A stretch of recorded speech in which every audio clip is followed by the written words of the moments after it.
Episode की start में हम मूजियान को देखते हैं जिसने अपना ब्रेक थ्रू कर लिया था और वो अब भी अपना कल्टीवेशन कर रहा होता है। तब उसके पास वूया आता है जो उसे होश में आया हुआ देखकर एकदम ज्यादा ही खुश हो जाता है और मूजियान के पास आकर उसे बताता है, मैं ही वो हूँ जिसने तुम्हें यहाँ पर लेकर आया है ताकि तुम एक अच्छे कल्टीवेटर बन सको। तुम यहाँ पर रह सकते हो और अच्छी तरह से कल्टीवेशन भी कर सकते हो। जो सुनकर मूजियान उसे ग्रीट करता है, जिसके बाद वूया उसकी थोड़ी पावर्स चेक करता है कि उसकी पावर्स बढ़ी है या फिर नहीं। और जैसे ही वो उसकी पावर्स चेक करता है उसे पता चलता है कि मूजियान की पावर्स पहले से थोड़ी ज्यादा बढ़ चुकी है। ये देखकर वो खुश हो जाता है और उससे कहता है, तुम्हारी पावर्स तो सच में ज्यादा बढ़ गई। इतने दिनों से बेहोश होने की वजह से किसी की पावर्स तो कम भी हो जाती है, लेकिन तुम्हारी पावर्स बढ़ गई, ये तो बहुत अच्छी बात है। जिसमें मूजियान कहता है, हो सकता है वो यहाँ की वजह से हुआ हो। यहाँ काफी ज्यादा पावरफुल लोग रहते हैं और उन्हीं की वजह से मेरा भी जल्दी से ब्रेक थ्रू हो गया होगा। साथ ही इस पूरी जगह पर काफी ज्यादा स्पिरिचुअल एनर्जी भी मौजूद है जिन सभी ने मिलकर मुझे जल्दी से ब्रेक थ्रू करने में मदद की होगी। तब वूया उससे कहता है कि अब तुमने तो अपना ब्रेक थ्रू कर ही लिया है और इतने दिनों बाद भी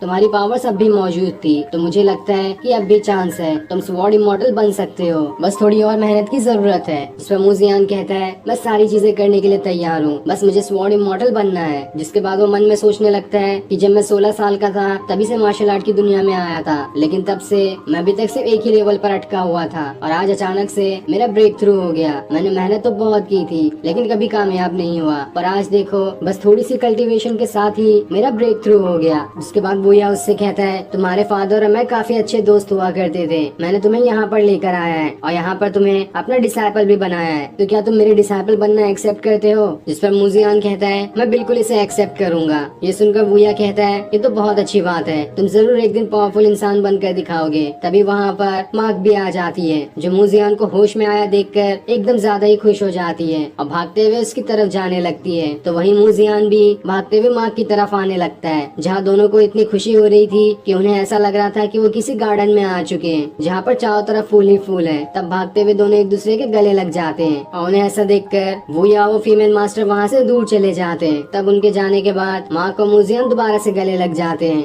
जहाँ मार्क मूजियान से कहती है, आखिरकार तुम होश में आ ही गए, मुझे तुम्हारी कितनी ज्यादा टेंशन हो रही थी कि तुम कब होश में आओगे। इस पर मूजियान कहता है, मैं तुम्हें अकेला छोड़कर थोड़ी जा सकता था, मैंने तो ग्रैंडपा से वादा किया था कि हर खतरे में तुम्हें प्रोटेक्ट करूंगा। तब मार्क उसे वो लोटस दिखाती है जिसके अंदर ग्रैंडपा की सोल कैद है। वो उससे कहती है, काफी कोशिशों के बाद हमने ग्रैंडपा की सोल को इस लोटस के अंदर कैद कर लिया है। अगर हमें ग्रैंडपा की सोल का रीबॉर्न करना है तो इसे फाउंटेन ऑफ यूथ में ले जाना पड़ेगा। वहाँ जाकर हो सकता है कि हम ग्रैंडपा की सोल को रीबॉर्न कर पाए, जिससे ग्रैंडपा हमें वापस से मिल जाएंगे। तब मूजियान उससे कहता है, मैंने सुना है फाउंटेन ऑफ यूथ में जाना इतना आसान काम नहीं है, तो मैं तुम्हें अकेले कैसे जाने दूंगा, इसलिए तुम्हारी जगह मैं जाऊंगा। ये सुनकर माँ को गुस्सा आ जाता है और वो उसे मारते हुए कहती है, क्या तुम्हें मुझ पे भरोसा नहीं है? मैं इतनी भी ज्यादा कमजोर नहीं। ये देखकर मूजियान वहाँ से भागने लगता है और उसे मारने के लिए माँ उसके पीछे पड़ जाती है। जहाँ ये सारी चीजें देखकर वो फीमेल मास्टर वूया से कहती है, ये दोनों हमेशा से एक साथ रहे हैं लेकिन ये भाई बहन की तरह बिल्कुल नहीं लगते, साथ ही इनका सपोर्ट करने वाला कोई है भी नहीं, हमें ही इन्हें सपोर्ट करना चाहिए ताकि ये दोनों इसी तरह एक साथ रहकर पावरफुल कल्टीवेटर बन सके। जिसके बाद वो फीमेल मास्टर मार्क को लेकर वहाँ से चली जाती है और उसके जाने के बाद मूजियान खुद में सोच रहा होता है कि अभी तो मैं मार्क से भी कम लेवल पर हूँ और उसका लेवल मुझसे ज्यादा है, पर अगर मैं केओस स्पिरिट टैबलेट वाली सारी टेक्निक और इंपीरियल स्किल भी सीख लूँ तो मैं इतना ज्यादा पावरफुल बन जाऊंगा कि मार्क को हर खतरे से बचा सकता हूँ। तब ये सुनकर वूया उससे कहता है, तुम्हें उदास होने की जरूरत बिल्कुल नहीं है, बस थोड़ा मेहनत करो। जिसके बाद वो उसे कुछ एक्साइलर्स भी देता है जो उसकी कल्टीवेशन करने में मदद करेगी। ये देखकर मूजियान उसका शुक्रिया करता है। तब वूया उससे कहता है, कल वॉइड हॉल के अंदर आ जाना, वहाँ पर डिसाइपल्स की कॉन्फ्रेंस होने वाली है जिसमें मास्टर अपने डिसाइपल को सिलेक्ट करेंगे, तो इसलिए मैं तुम्हें वहाँ पर देखना चाहता हूँ, तुम वहाँ पर आ जाना कल। इसमें मूजियान कहता है, तो ठीक है, मैं वहाँ पर आ जाऊंगा। अब अगले दिन सारे मास्टर उस हॉल में पहुँच जाते हैं जहाँ पर कई सारे डिसाइपल्स भी खड़े थे। सारे डिसाइपल ये सोच रहे होते हैं कि डिसाइपल की कॉन्फ्रेंस तो 7 सालों में एक बार होती है, लेकिन अचानक से ही 6 महीने में दूसरी बार कैसे हो गई। तब मास्टर अलग अलग डिसाइपल से कई सारी टेक्निक के बारे में सवाल पूछते हैं कि उन्हें कुछ जवाब आते भी हैं या नहीं। इसलिए सारे डिसाइपल उन टेक्निक के बारे में बताने लगते हैं कि कौन इस टेक्निक को कल्टीवेट कर सकता है और ये कितनी ज्यादा इन टेक्निक्स में पावर होती है। तब वहाँ पर अलग अलग सेट के भी कुछ पावरफुल डिसाइपल्स आ जाते हैं और वहाँ पर सबसे पहला डिसाइपल आकर सारे मास्टर को ग्रीट करता है और बाकी मास्टर से कहता है, छोटे भाई बहन वाले मास्टर कहाँ चले गए, मुझे उन्हें भी देखना है। तब दूसरे मास्टर कहते हैं, तुम्हें मास्टर के बारे में ऐसा नहीं कहना चाहिए, तुम्हें सारे मास्टर की इज्जत करनी चाहिए। तब दूसरा मास्टर कहता है, अरे अरे इसे ऐसे मत डांटो, ये बहुत ही ज्यादा मजाकिया है, इसलिए ऐसी बातें करते रहता है। तब वहाँ पर एक और डिसाइपल आता है जिसके पास विंग्स थे और वो उड़ते हुए सीधा सेक्ट के अंदर ही आ जाता है, जो कि पिछले आए हुए डिसाइपल से भी ज्यादा पावरफुल है। जिसके बाद वहाँ पर एक लड़की डिसाइपल भी आती है जो कि काफी ज्यादा सुंदर थी, और ये देखकर पहले आए हुए डिसाइपल उसे देखते ही रह जाते हैं। और फिर सीन दिखाते ही ये एपिसोड यहीं एंड हो जाता है। Thanks for watching. एपिसोड के स्टार्ट में हम उस वॉइड हॉल को देखते हैं जहाँ पे सारे मास्टर और डिसाइपल्स आकर जमा हो चुके थे, क्योंकि यहाँ पर उन डिसाइपल्स का सिलेक्शन होने वाला है। अलग अलग मास्टर अपने अपने डिसाइपल्स को चुनेंगे। तब एक मास्टर कहता है, अब तो सारे लोग यहाँ पर आ चुके हैं, लेकिन सिर्फ 2 ही लोग की कमी है, जो कि मार्क और मूजियान है। उन लोगों को आने में इतनी देरी क्यों हो रही है? उन्हें तो अब तक यहाँ पर आ जाना चाहिए था। तभी उन लोगों को आसमान में से कोई आते हुए दिखाई देता है, और जब वो नजदीक आता है तो उन्हें पता चलता है कि ये तो मार्क है जो अकेले ही यहाँ पर आई है। तब मार्क को देखकर वो मजाकिया वाला डिसाइपल एकदम ही ज्यादा हैरान और खुश हो जाता है, क्योंकि मार्क उसे बहुत ही ज्यादा सुंदर दिखाई दे रही थी। जिसके बाद मार्क सारे मास्टर के सामने आकर उन्हें ग्रीट करती है। जिसके बाद मार्क को देखकर उन विंग्स वाला डिसाइपल कहता है, इस लड़की को देखकर तो मुझे ऐसा लग रहा है कि ये ग्रीन एम्परर की बेटी है। और ग्रीन एम्परर वो था जिसके पास हेवनली स्वॉर्ड इमॉर्टल की पावर्स थी। तो वही बाकी मास्टर अब भी परेशान होते हैं कि मार्क तो आ गई, लेकिन मूजियान अभी तक यहाँ पर क्यों नहीं आया। दूसरी तरफ हम मूजियान को देखते हैं जो खुद को एक स्पिरिचुअल वर्ल्ड में पाता है, जहाँ उसके चारों तरफ स्पिरिचुअल एसेंस थी। ये देखकर वो एकदम ही ज्यादा खुश हो जाता है और सारी एसेंस को अपने अंदर समाने की कोशिश करता है। वहीं हम उसकी फिजिकल बॉडी को देखते हैं जो कि अब भी सेक्ट में ही थी, और वो वहाँ पर सपने में उन एसेंस को देख रहा होता है, और उसे देखकर वो बहुत ही ज्यादा खुश हो रहा था। तब उसके पास एक लड़की आती है, लेकिन मूजियान तो अब भी अपने सपनों वाली दुनिया में था, जहाँ वो चारों तरफ से एसेंस को पकड़ने की कोशिश कर रहा होता है, और इस वजह से उसकी फिजिकल बॉडी उस लड़की को ही पकड़ लेती है। और जब थोड़ी देर बाद मूजियान की आंख खुलती है तो वो लड़की उसे एक बहुत ही जोर का थप्पड़ लगाती है, जिस वजह से मूजियान वहाँ से दूर जाकर गिरता है। जिसके बाद मूजियान अपने स्वॉर्ड पे सवार होकर वहाँ से जल्दी जल्दी सेक्ट में आने लगता है, ताकि वो सारे मास्टर से मिल सके, क्योंकि वो पहले ही काफी ज्यादा लेट हो चुका है। तब वो उस लड़की का शुक्रिया भी करता है जो उसे यहाँ पर लेने के लिए आई थी। इधर हम सारे मास्टर को देखते हैं जो सभी आपस में कह रहे होते हैं, अब नहीं लगता कि मूजियान यहाँ पर आएगा, इसलिए हमारा ये कहना है कि उसे यहाँ से निकाल ही दिया जाए और वो किसी का भी डिसाइपल नहीं बन सकता है। जो चीज सुनकर मार्क भी परेशान हो रही होती है कि आखिर मूजियान अब तक यहाँ पर क्यों नहीं आया, लेकिन तभी वहाँ पर मूजियान आ जाता है, जिसे देखकर वूया की भी जान में जान आती है कि आखिरकार ये टाइम पर पहुँच ही गया। जिसके बाद मूजियान सारे मास्टर के सामने आकर उन्हें ग्रीट करता है और उनसे माफी मांगता है लेट हो जाने के लिए। तब मार्क उससे पूछती है, आखिर तुम लेट कैसे हो गए? जिस पर मूजियान बताता है, ये तो मैं खुद भी नहीं जानता कि कब मेरी आंख लग गई, और मैं अपने स्पिरिचुअल एसेंस के चक्कर में ये सोच ही नहीं पाया कि मैं यहाँ पर आने के लिए लेट हो रहा हूँ। तब मास्टर मूजियान से कहते हैं, अब जल्दी चलो, तुमने यहाँ पर आने में पहले ही काफी देर कर दी है, इसलिए हम लोग और देरी नहीं करना चाहते। इसलिए मूजियान और बाकी सारे डिसाइपल हॉल के अंदर जाने लगते हैं। तब वो मस्ती करने वाला डिसाइपल मूजियान से पूछता है, तुम और मार्क तो हमेशा एक साथ रहे हो, तो क्या तुम भाई बहन हो? जिस पर मूजियान कहता है, हम दोनों हमेशा एक साथ तो रहे हैं और हम लोग एक दूसरे को भाई बहन भी कहते हैं, लेकिन हम भाई बहन नहीं है। ये सुनकर उस मस्ती वाले डिसाइपल को खुशी हो रही होती है कि चलो किसी न किसी एंगल से तो ये दोनों भाई बहन है, अब तो मेरा काम आसान हो जाएगा, मैं जल्दी से मार्क से दोस्ती कर लूंगा। वही उन विंग्स वाला डिसाइपल मूजियान को देखकर ही समझ जाता है कि आखिर इसके फादर कौन होंगे। अब मूजियान वूया के पास आता है, जहाँ वो उससे भी माफी मांग रहा था, जिस पर वूया कहता है, तुम्हें माफी मांगने की जरूरत नहीं है, थोड़ी बहुत लेट तो सबसे हो जाती है, साथ ही मुझे तुम्हारा बॉडी और ज्यादा पावरफुल महसूस हो रहा है, ऐसा लग रहा है कि तुमने रात भर अच्छे से कल्टीवेशन की है, ये तो बहुत अच्छी बात है, ऐसे ही कल्टीवेशन करते रहना। जिसके बाद वो सभी वहाँ से हॉल के अंदर जाने लगते हैं। तब वो लड़की जो मूजियान को यहाँ पर बुलाने के लिए आई थी, वो खुद भी मूजियान की इतनी ज्यादा पावर्स देख के हैरान रहती है कि आखिर ये कौन है। अब हम हॉल के अंदर का सीन देखते हैं, जहाँ पर मूजियान और मार्क आ रहे होते हैं। तब सारे लोग उन दोनों का वेलकम करते हैं, क्योंकि ये दोनों ही सबसे नए डिसाइपल है इस पूरे सेक्ट के अंदर, इसलिए वो दोनों भी सारे मास्टर के सामने ग्रीट करते हैं और एक अच्छा डिसाइपल बनने के लिए वहाँ पर कसम भी खाते हैं, जहाँ वो दोनों अपना नाम लेते हुए ये कहते हैं कि मैं मूजियान कसम खाता हूँ कि इस इमॉर्टल सेक्ट के साथ मैं हमेशा ईमानदार रहूंगा और अपनी पूरी कोशिश करूंगा इस इमॉर्टल सेक्ट का नाम और ज्यादा रोशन करने में, और कभी भी गलत रास्ते पे नहीं चलूंगा, हमेशा अच्छाई का साथ दूंगा। तब उनके कसम खाने के बाद मास्टर उनसे कहते हैं, अब तुम दोनों इस सेक्ट के हो चुके हो, इसलिए तुम्हें पहले से और ज्यादा प्रैक्टिस करने की जरूरत है, क्योंकि यहाँ के सारे डिसाइपल्स बहुत ज्यादा पावरफुल हैं और उनकी वजह से ही हमारे इस सेक्ट का नाम चलता है, इसलिए तुम्हें भी उनकी तरह अच्छा पावरफुल डिसाइपल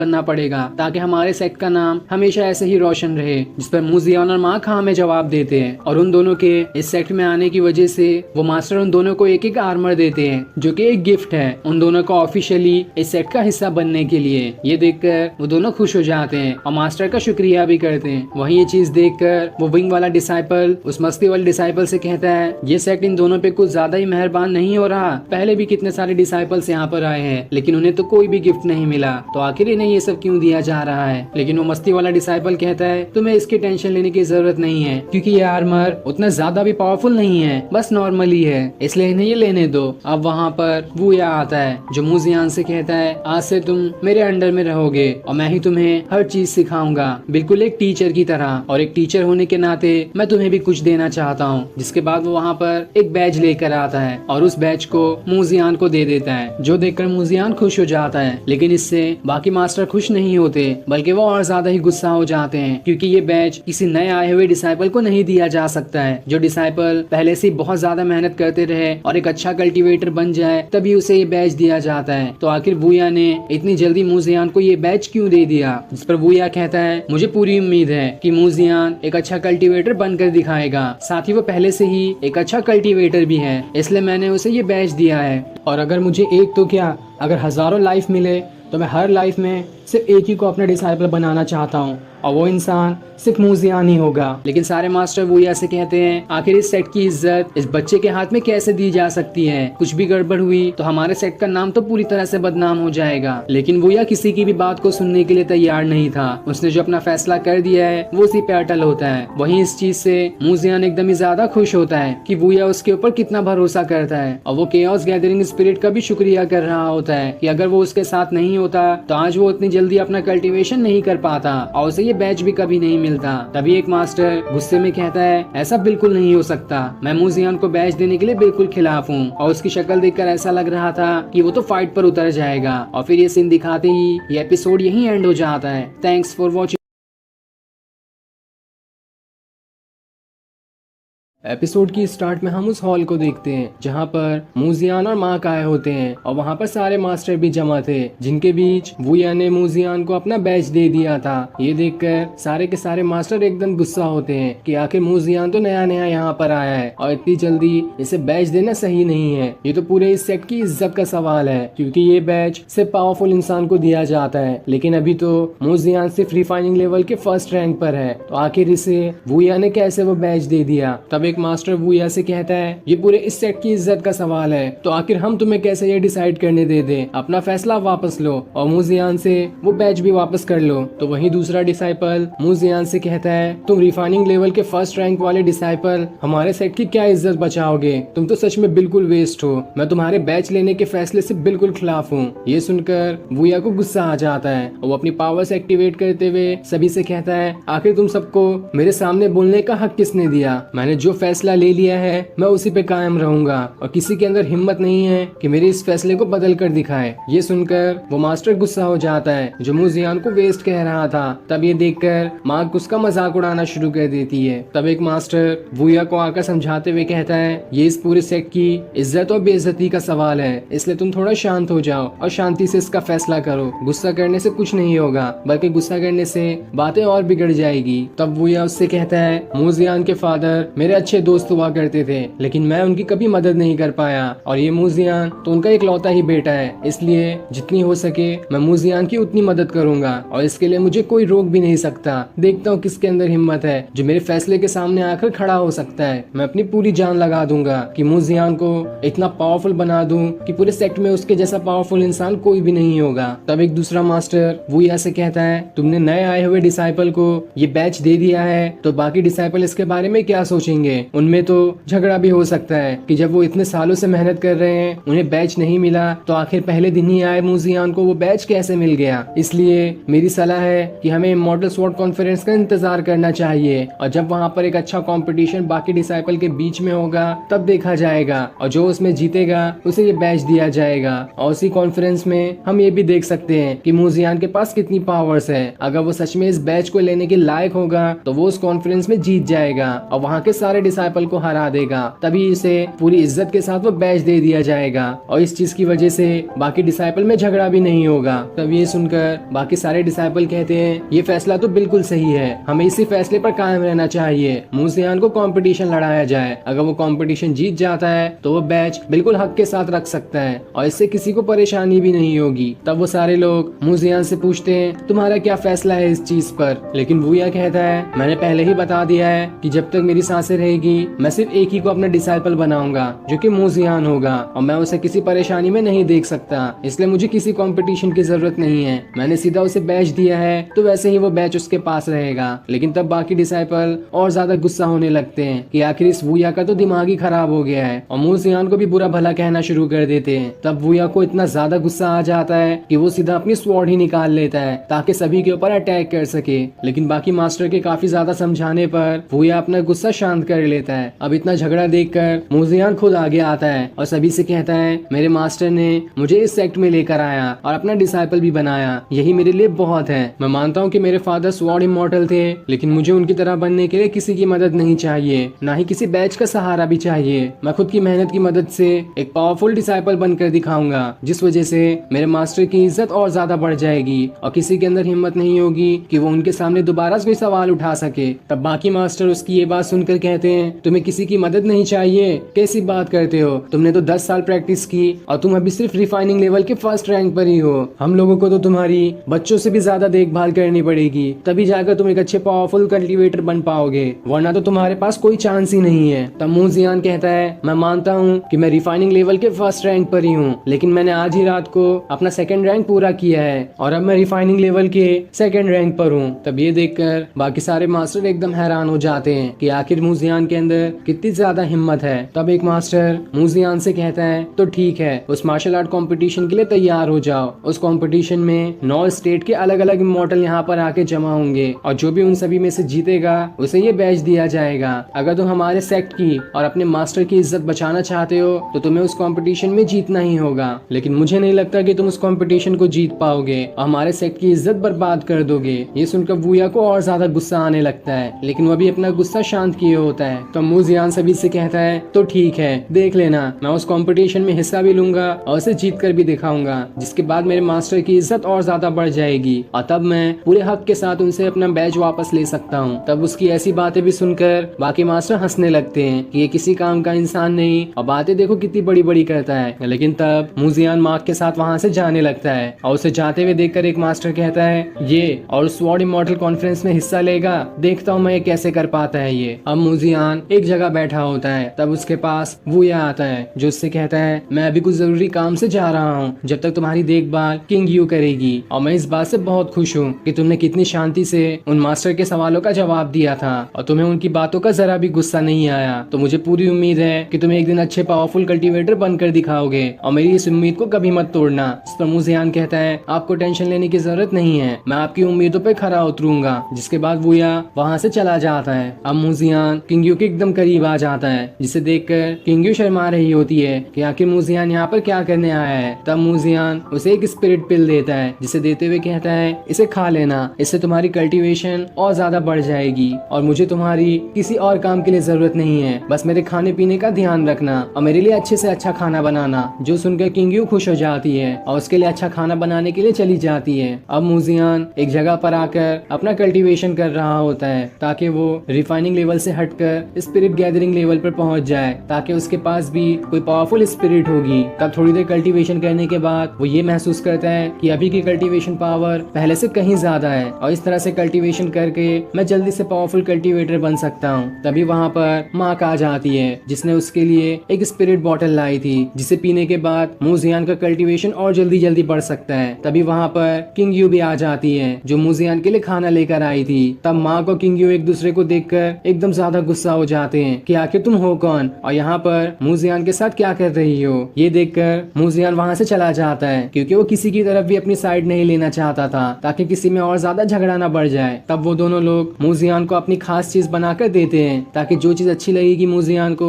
वो उसे ही खाएगा। लेकिन दोनों को ही बुरा ना लगे, मूजियान सारी चीजें खा लेता है जिस वजह से वो बहुत ज्यादा थक जाता है। अब कुछ देर बाद मूजियान दोबारा से अपना कल्टीवेशन शुरू करता है जहाँ उसे कल्टीवेशन करते हुए देखकर किंग यू सोच रही होती कहती है कि काफी टाइम से मूजियान अपना कल्टीवेशन कर रहा है, लेकिन अभी तक उसने रिफाइनिंग लेवल को पूरा नहीं किया, तो इसे स्पिरिट गैदरिंग लेवल पर पहुंचने के लिए कितना ज्यादा जो कल्टीवेशन करते हुए उसी जगह पर पहुंच गया होता है जहाँ पर केओस टैबलेट स्पिरिट है। तब वो वहाँ पर ये कहता है कि आखिरकार मैंने अपने रिफाइनिंग लेवल को पूरा कर लिया और अब मैं स्पिरिट गैदरिंग लेवल पर पहुंच चुका हूँ, जिसके बाद मैं अपने पास किसी भी स्पिरिट को रख सकता हूँ और जब भी मैं उसे समन करूंगा वो मेरे पास आ जाएगी और किसी भी फाइट में मेरी लड़ने में मदद करेगी। और फिर उसके इतना कहते ही ये एपिसोड यहीं पर एंड हो जाता है। थैंक्स फॉर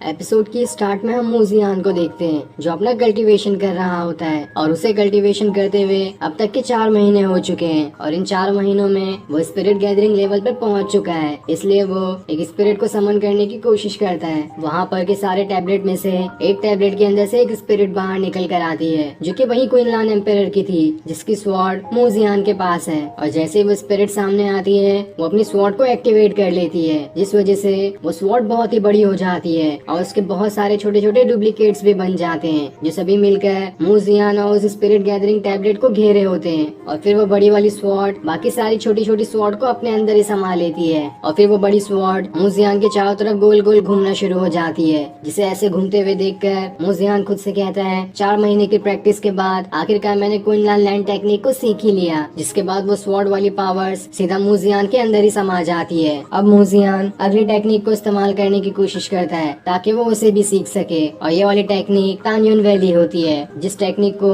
मूजियान कल्टीवेट करना शुरू कर देता है जहाँ वो पूरी तरह से उस स्पिरिट लोटस से घेरा हुआ था। और जैसे वो अपनी इस टेक्निक को कल्टीवेट करना शुरू करता है उसके पीछे एक स्पिरिट आ जाता है जो कि वही स्पिरिट था जो सबसे खतरनाक दिखाई दे रहा था। और जैसे वो वहाँ पर आता है वो अपनी पावर्स को एक्टिवेट करना शुरू कर देता है और पावर्स को एक्टिवेट करते हुए आसमान में एक बहुत ही बड़ा फॉर्मेशन बना देता है जो कि गोल्डन कलर का होता है। और वो फॉर्मेशन इतना ज्यादा पावरफुल होता है कि इस फॉर्मेशन से कई सारे आग के गोले जमीन पे गिरने लगते हैं और जहाँ जहाँ वो गोले गिरते हैं वो पूरी जमीन ही टूटने लगती है क्योंकि वो फॉर्मेशन था ही इतना ज्यादा पावरफुल। तो वही मूजियान की कल्टीवेशन उसकी स्पिरिट को वहीं पर रोके होती है। अगर जरा सा भी मूजियान की कल्टीवेशन रुकी तो वो स्पिरिट वहीं पर गायब हो जाएगी। पर ऐसा ही होता है, थोड़ी देर वहाँ पे रहने के बाद तियानयुन वैली वाली स्पिरिट वहीं पर गायब हो जाती है, जिसके बाद वहाँ पर वो लड़की आती है जो मूजियान को इस जगह पर मिली थी। और वो मूजियान को ऐसे देख कर कहती है तियानयुन वैली वाली स्पिरिट तो बस यहाँ पे विजुअलाइजेशन के लिए आई थी, वो सच में यहाँ पर एग्जिस्ट नहीं करती क्योंकि तुम्हारी कल्टीवेशन तो बेस्ट थी लेकिन इतनी ज्यादा भी नहीं कि इतनी जल्दी तुम तियानयुन वैली वाली स्पिरिट को सीख सको। लेकिन पहली बार जो तुमने कोशिश की है ये बहुत ही बेस्ट था, अगर ऐसे ही करते रहे तो तुम बहुत ही जल्द तियानयुन वैली वाली स्पिरिट टेक्निक तो क्या बाकी सारी टेक्निक को सीख जाओगे। तब उस लड़की को देखकर मूजियान अपना कल्टीवेशन रोक देता है क्योंकि अभी उसकी स्पिरिचुअल पावर्स कम हो रही है और उसे दोबारा पावरफुल कल्टीवेशन करने के लिए कल्टीवेशन पोशन की जरूरत पड़ेगी जो कि उसके पास अब नहीं है और वो खत्म हो चुका है। तब वो लड़की मूजियान से कहती है तुमने अभी तक जितनी भी कल्टीवेशन की वो बहुत अच्छी थी लेकिन तुम्हें इतनी जल्दी रुकना नहीं है, अब तुम्हें जायंट स्पिरिट रेल्म को ब्रेक थ्रू करना है लेकिन वो इतनी आसानी से नहीं होगा, इसलिए जाओ और पहले उस स्पिरिचुअल पोशन का बंदोबस्त करो, उसके बाद ही तुम अपनी कल्टीवेशन को आगे बढ़ा सकते हो। और इतना कहने के बाद वो वहाँ से चली जाती है, जो देखकर मूजियान उसका शुक्रिया भी करता है इतनी अच्छी एडवाइस देने के लिए। अब मूजियान की फिजिकल बॉडी उसी सेक्ट में होती है जहाँ उसे अब होश आ जाता है और जैसे वो वहाँ से बाहर निकलता है वो वहीं खड़ी किन्यू से कहता है मैंने कल्टीवेशन तो अच्छी की लेकिन मेरा स्पिरिचुअल पोशन खत्म हो गया है, इसलिए जाओ और तुम थोड़ा सा पोशन लेकर आओ। जिस पर किन्यू कहती है आपको कितना पोशन चाहिए? ये सुनकर मूजियान बताता है जितना 10 लोगों को जरूरत हो। नहीं नहीं, जितना 100 लोगों को जरूरत हो उतना लेकर आना, उन सभी को मैं अकेले ही ले लूंगा। ये सुनकर किन्यू वहाँ से चली जाती है और फिर मूजियान दोबारा अपना कल्टीवेशन करने के लिए बैठ जाता है। पर अब थोड़ी देर बाद वहाँ पर किन्यू आती है जो मूजियान से कहती है मेडिसिन मास्टर ने मुझे वो पोशन देने से मना कर दिया है, उन्होंने कहा है कि जितना पोशन एक डिसाइपल को मिलता है उतना उन्होंने पहले ही दे दिया, अब वो आगे नहीं देने वाले। उन्होंने ये भी कहा है कि आपकी कल्टीवेशन पावर तो उतनी ज्यादा है ही नहीं, तो स्पिरिचुअल पोशन लेके आप करोगे भी क्या? ये सुनकर मूजियान उससे कहता है तुम्हें टेंशन लेने या फिर परेशान होने की कोई जरूरत नहीं है, तुमने अपनी तरफ से पूरी कोशिश की, लगता है अब मुझे ही मेडिसिन मास्टर के पास जाना पड़ेगा। देखता हूँ आखिर उन्होंने मेरे बारे में ऐसा क्यों कहा और मैं खुद ही उनसे वो स्पिरिचुअल स्पिरिचुअल पोशन लेकर आऊंगा। जिसके बाद वो दोनों वहाँ से मेडिसिन मास्टर के पास जाने के लिए निकल जाते हैं ताकि उनसे वो स्पिरिचुअल पोशन ले सके। अब थोड़ी देर सफर करने के बाद वो मेडिसिन हॉल में पहुंच जाते हैं जहाँ पे और भी कई सारे डिसाइपल पहले से मौजूद होते हैं जो सभी मूजियान के बारे में छुपकर बुराई कर रहे थे। लेकिन वो सारी बात मूजियान सुन लेता है लेकिन वो उन्हें कुछ भी नहीं कहता और फिर वो वहाँ से मेडिसिन मास्टर के पास पहुँच जाता है। तब मूजियान को देखकर मेडिसिन मास्टर कहता है, आखिर तुम यहाँ पर आए क्यों हो? जितना तुम्हें स्पिरिचुअल पोशन देना था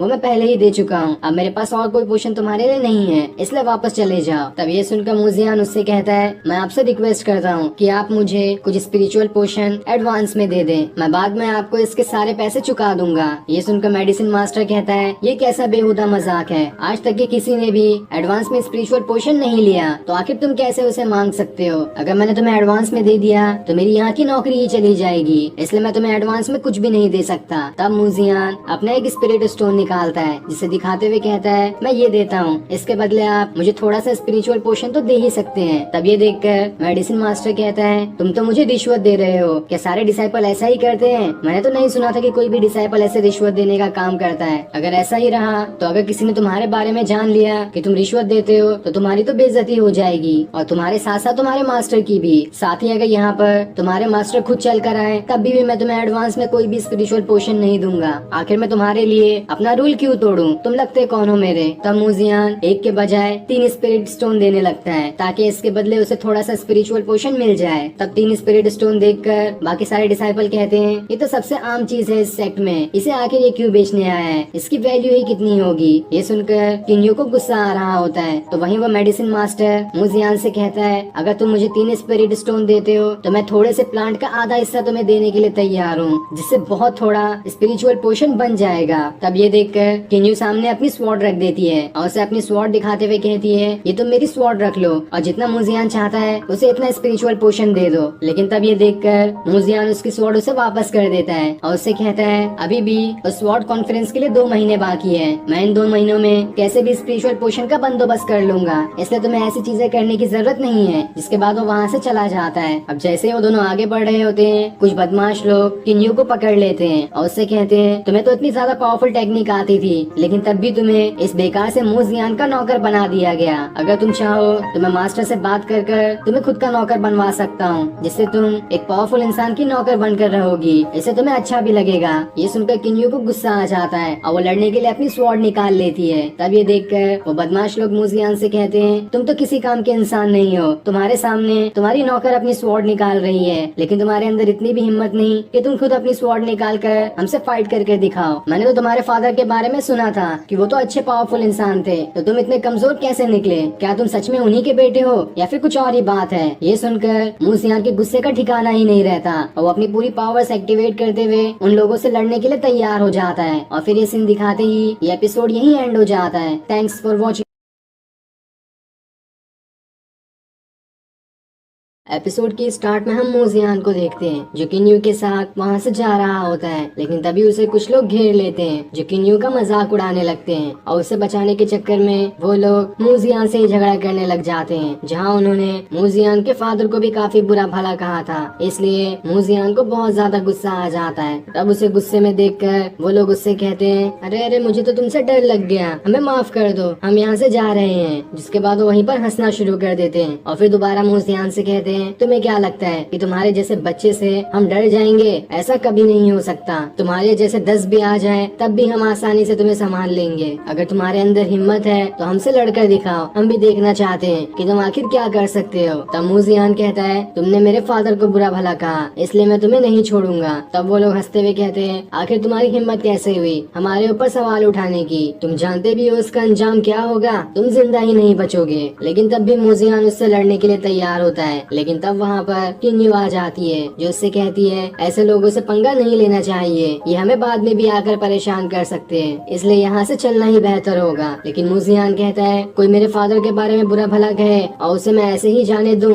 ये मुझसे नहीं हो पाएगा। जिसके बाद मूजियान उनसे लड़ने के लिए आगे बढ़ जाता है। तब ये देखकर उनमें से एक वहाँ से आगे बढ़ता है और एक जोरदार मूजियान को पंच मारकर वहाँ से पीछे धकेल देता है, लेकिन मूजियान कुछ भी नहीं कर पाता। तब किन्यू दोबारा उसे समझाने की कोशिश करती है कि इनसे हमें अभी पंगा नहीं लेना चाहिए, लेकिन मूजियान अब भी सुनने को तैयार नहीं था और इस बार वो पूरे गुस्से के साथ आगे अपना कदम बढ़ाने लगता है। और जैसे जैसे वो कदम बढ़ा रहा था उसके पैरों के नीचे से लोटस खिलने लगता है और पूरे 7 कदम बढ़ाने के बाद चारों तरफ बिल्कुल अंधेरा ही छा जाता है, मानो तूफान आने वाला हो। ये देखकर वो आदमी एकदम गुस्सा हो जाता है और अपने फॉर्मेशन को एक्टिवेट करते हुए वहाँ पर एक वुल्फ को ले आता है जो कि बहुत ही खतरनाक दिखाई दे रहा था। और फिर वो उस वुल्फ के ऊपर सवार हो जाता है ताकि उसकी मदद से मूजियान पर अटैक करके उसका खेल ही खत्म कर दे। तब उस आदमी का भाई मूजियान से कहता है तुम इस वुल्फ से कभी नहीं लड़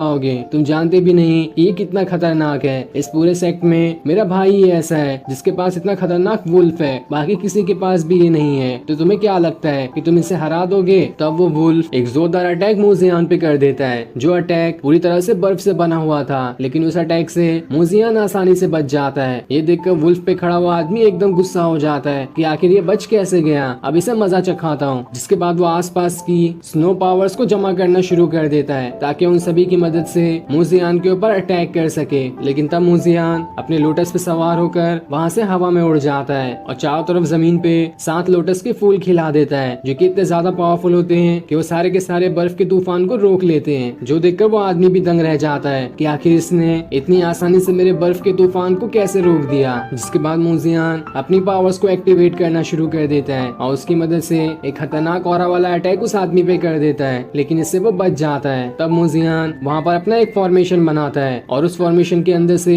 इतनी ज्यादा एनर्जी बाहर निकलती है कि चारों तरफ तूफान आना शुरू हो जाता है और जमीन भी हिलने लगती है। तब ये देखकर वो आदमी भी अपनी पावर्स को एक्टिवेट कर लेता है और अपने वुल्फ को पहले से और कहीं ज्यादा पावरफुल बनाकर उसकी पावर मिलाते हुए वहाँ पर एक फॉर्मेशन क्रिएट कर देता है और उस फॉर्मेशन के अंदर से हजारों की तादाद में छोटी छोटी स्वॉर्ड बाहर निकल रही थी, जो सभी मिलकर मूजियान की तरफ जाने लगती है। ये देखकर किन्यू भी घबरा जाती है कि मूजियान इतने खतरनाक अटैक को रोक पाएगा भी या नहीं। लेकिन तभी वो स्वॉर्ड जैसे ही मूजियान को टकराने वाली होती है, इससे पहले ही उसका लोटस वहाँ पर एक शील्ड बना देता है, जिसकी मदद से एक भी स्वॉर्ड मूजियान को नहीं लगती और वो आसानी से उन सारे के सारे स्वॉर्ड को रोक लेता है। तो वहीं वो सारी स्वॉर्ड अब जमीन पे गिरने लगती है, जिस वजह से वहाँ खड़े आसपास के लोगों को चोट लगने वाली थी, इसलिए वो सभी डर के मारे वहाँ से भाग जाते हैं। अब मूजियान पूरे गुस्से के साथ वहाँ से हवा में उड़ जाता है और फिर वो अपने क्वीनलैंड एम्पायर को समन करने की कोशिश करता है ताकि वो यहाँ पर आकर उस आदमी को सबक सिखा सके। और इसके लिए वो सबसे पहले अपनी धर्मा बॉडी को एक्टिवेट करता है, क्योंकि उसके बाद ही वो यहाँ पर अपने क्वीनलैंड एम्पायर को समन कर सकता है। और जैसे ही उसकी धर्मा बॉडी एक्टिवेट होती है, वो वहाँ से सिग्नल सीधा उस केओस स्पिरिट टैबलेट में जाकर लगती है और फिर वो वहाँ से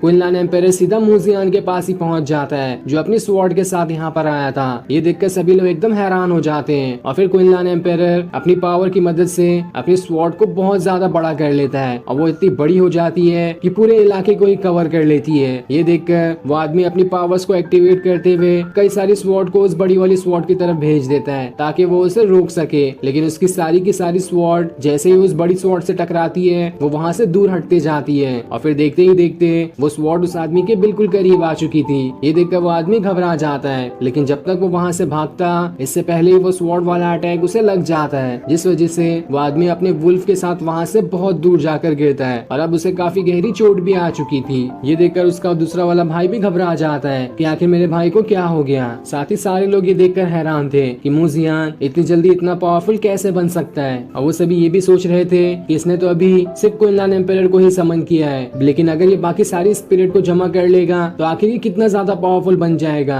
तब तो इसे हराने वाला कोई रहेगा ही नहीं। तभी क्वीनलैंड एम्पायर मूजियान के हाथ को कंट्रोल करते हुए उसके जरिए उस आदमी के ऊपर अटैक करने के लिए जाने लगता है और एक खतरनाक स्वॉर्ड स्लैश अटैक सीधा उस आदमी के ऊपर ही कर देता है, जो देखकर वो आदमी वहां से बचने की कोशिश करता है और अपनी पावर्स को एक्टिवेट करते हुए खुद को अपने वुल्फ के अंदर ही संभाल लेता है। जिसके बाद वो वुल्फ सीधा उस स्वॉर्ड स्लैश अटैक को रोकने चले जाता है, लेकिन वो अटैक इतना भी कमजोर नहीं था। जैसे ही वो अटैक उस वुल्फ को लगता है, वो वुल्फ तो वहां से बहुत दूर जाकर गिरता है, जिसके अंदर से वो आदमी भी बाहर निकल के आ जाता है। अब मूजियान दोबारा से उस आदमी के ऊपर अटैक करता है, जहाँ इस बार के अटैक को रोकने के लिए वो आदमी वहाँ पर अपनी बहुत बड़ी शील्ड ले आता है जो कि मूजियान के अटैक को रोके होती है, लेकिन वो भी ज्यादा देर तक उस अटैक को नहीं रोक पाता और मूजियान की पावर्स इतनी ज्यादा थी कि वो उस शील्ड को ही तोड़ देती है, जिस वजह से बहुत जोर का झटका उस आदमी को लग जाता है। और ये झटका इतना ज्यादा जोर का था कि उस आदमी के मुंह से खून भी आने लगता है और साथ ही वह बहुत ज्यादा इंजर्ड हो चुका था। तब उसकी ऐसी हालत देखकर मूजियान उसके ऊपर नहीं अटैक करने की सोचता है, लेकिन क्विनलैंड एम्पायर ने तो उसकी बॉडी को कंट्रोल किए हुए था।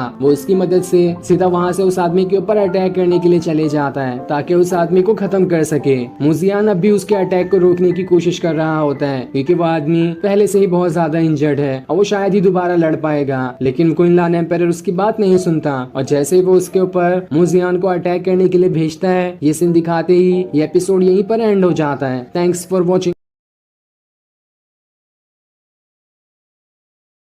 एपिसोड की स्टार्ट में हम मूजियान को देखते हैं जिसे उसकी स्पिरिट कंट्रोल कर रही थी और वो उस वजह से सीधा उस आदमी के ऊपर अटैक करने के लिए जाने लगता है जहां वो आदमी बहुत ज्यादा इंजर्ड था। इसलिए मूजियान उससे कहता है मुझे माफ कर देना, मैं तुम्हें मारना नहीं चाहता था, लेकिन तब भी मेरी बॉडी पे कंट्रोल ही नहीं है, इसलिए मैं ये अटैक तुम पर करने वाला हूँ। तब उसके अटैक से बचने के लिए वो आदमी वहाँ पर अपना शील्ड बना लेता है, लेकिन जैसे ही मूजियान का अटैक उसे लगता है उसकी शील्ड वहाँ पर बहुत ज्यादा कमजोर हो जाती है और एक जोरदार झटके के साथ वो आदमी वहां से बहुत दूर जाकर गिरता है जहां वो बेहोश हो चुका था और उसके अंदर अब दोबारा खड़े होने की हिम्मत भी नहीं बचती। तब ये देखकर जल्दी से उसका भाई वहां पर भागते हुए आता है और उसे संभालने की कोशिश करता है। तब उस आदमी को होश आ जाता है जहाँ वो मूजियान की पावर्स को देखकर कहता है तुम बहुत ज्यादा पावरफुल हो और तुम्हें हराना जल्दी किसी के बस की बात नहीं है। मैंने तुम्हारे जितना पावरफुल इंसान आज तक नहीं देखा था और तुम्हारे पास जो स्पिरिट है वो भी बहुत ज्यादा पावरफुल है जिसके सामने मैं कुछ देर भी नहीं टिक पाया।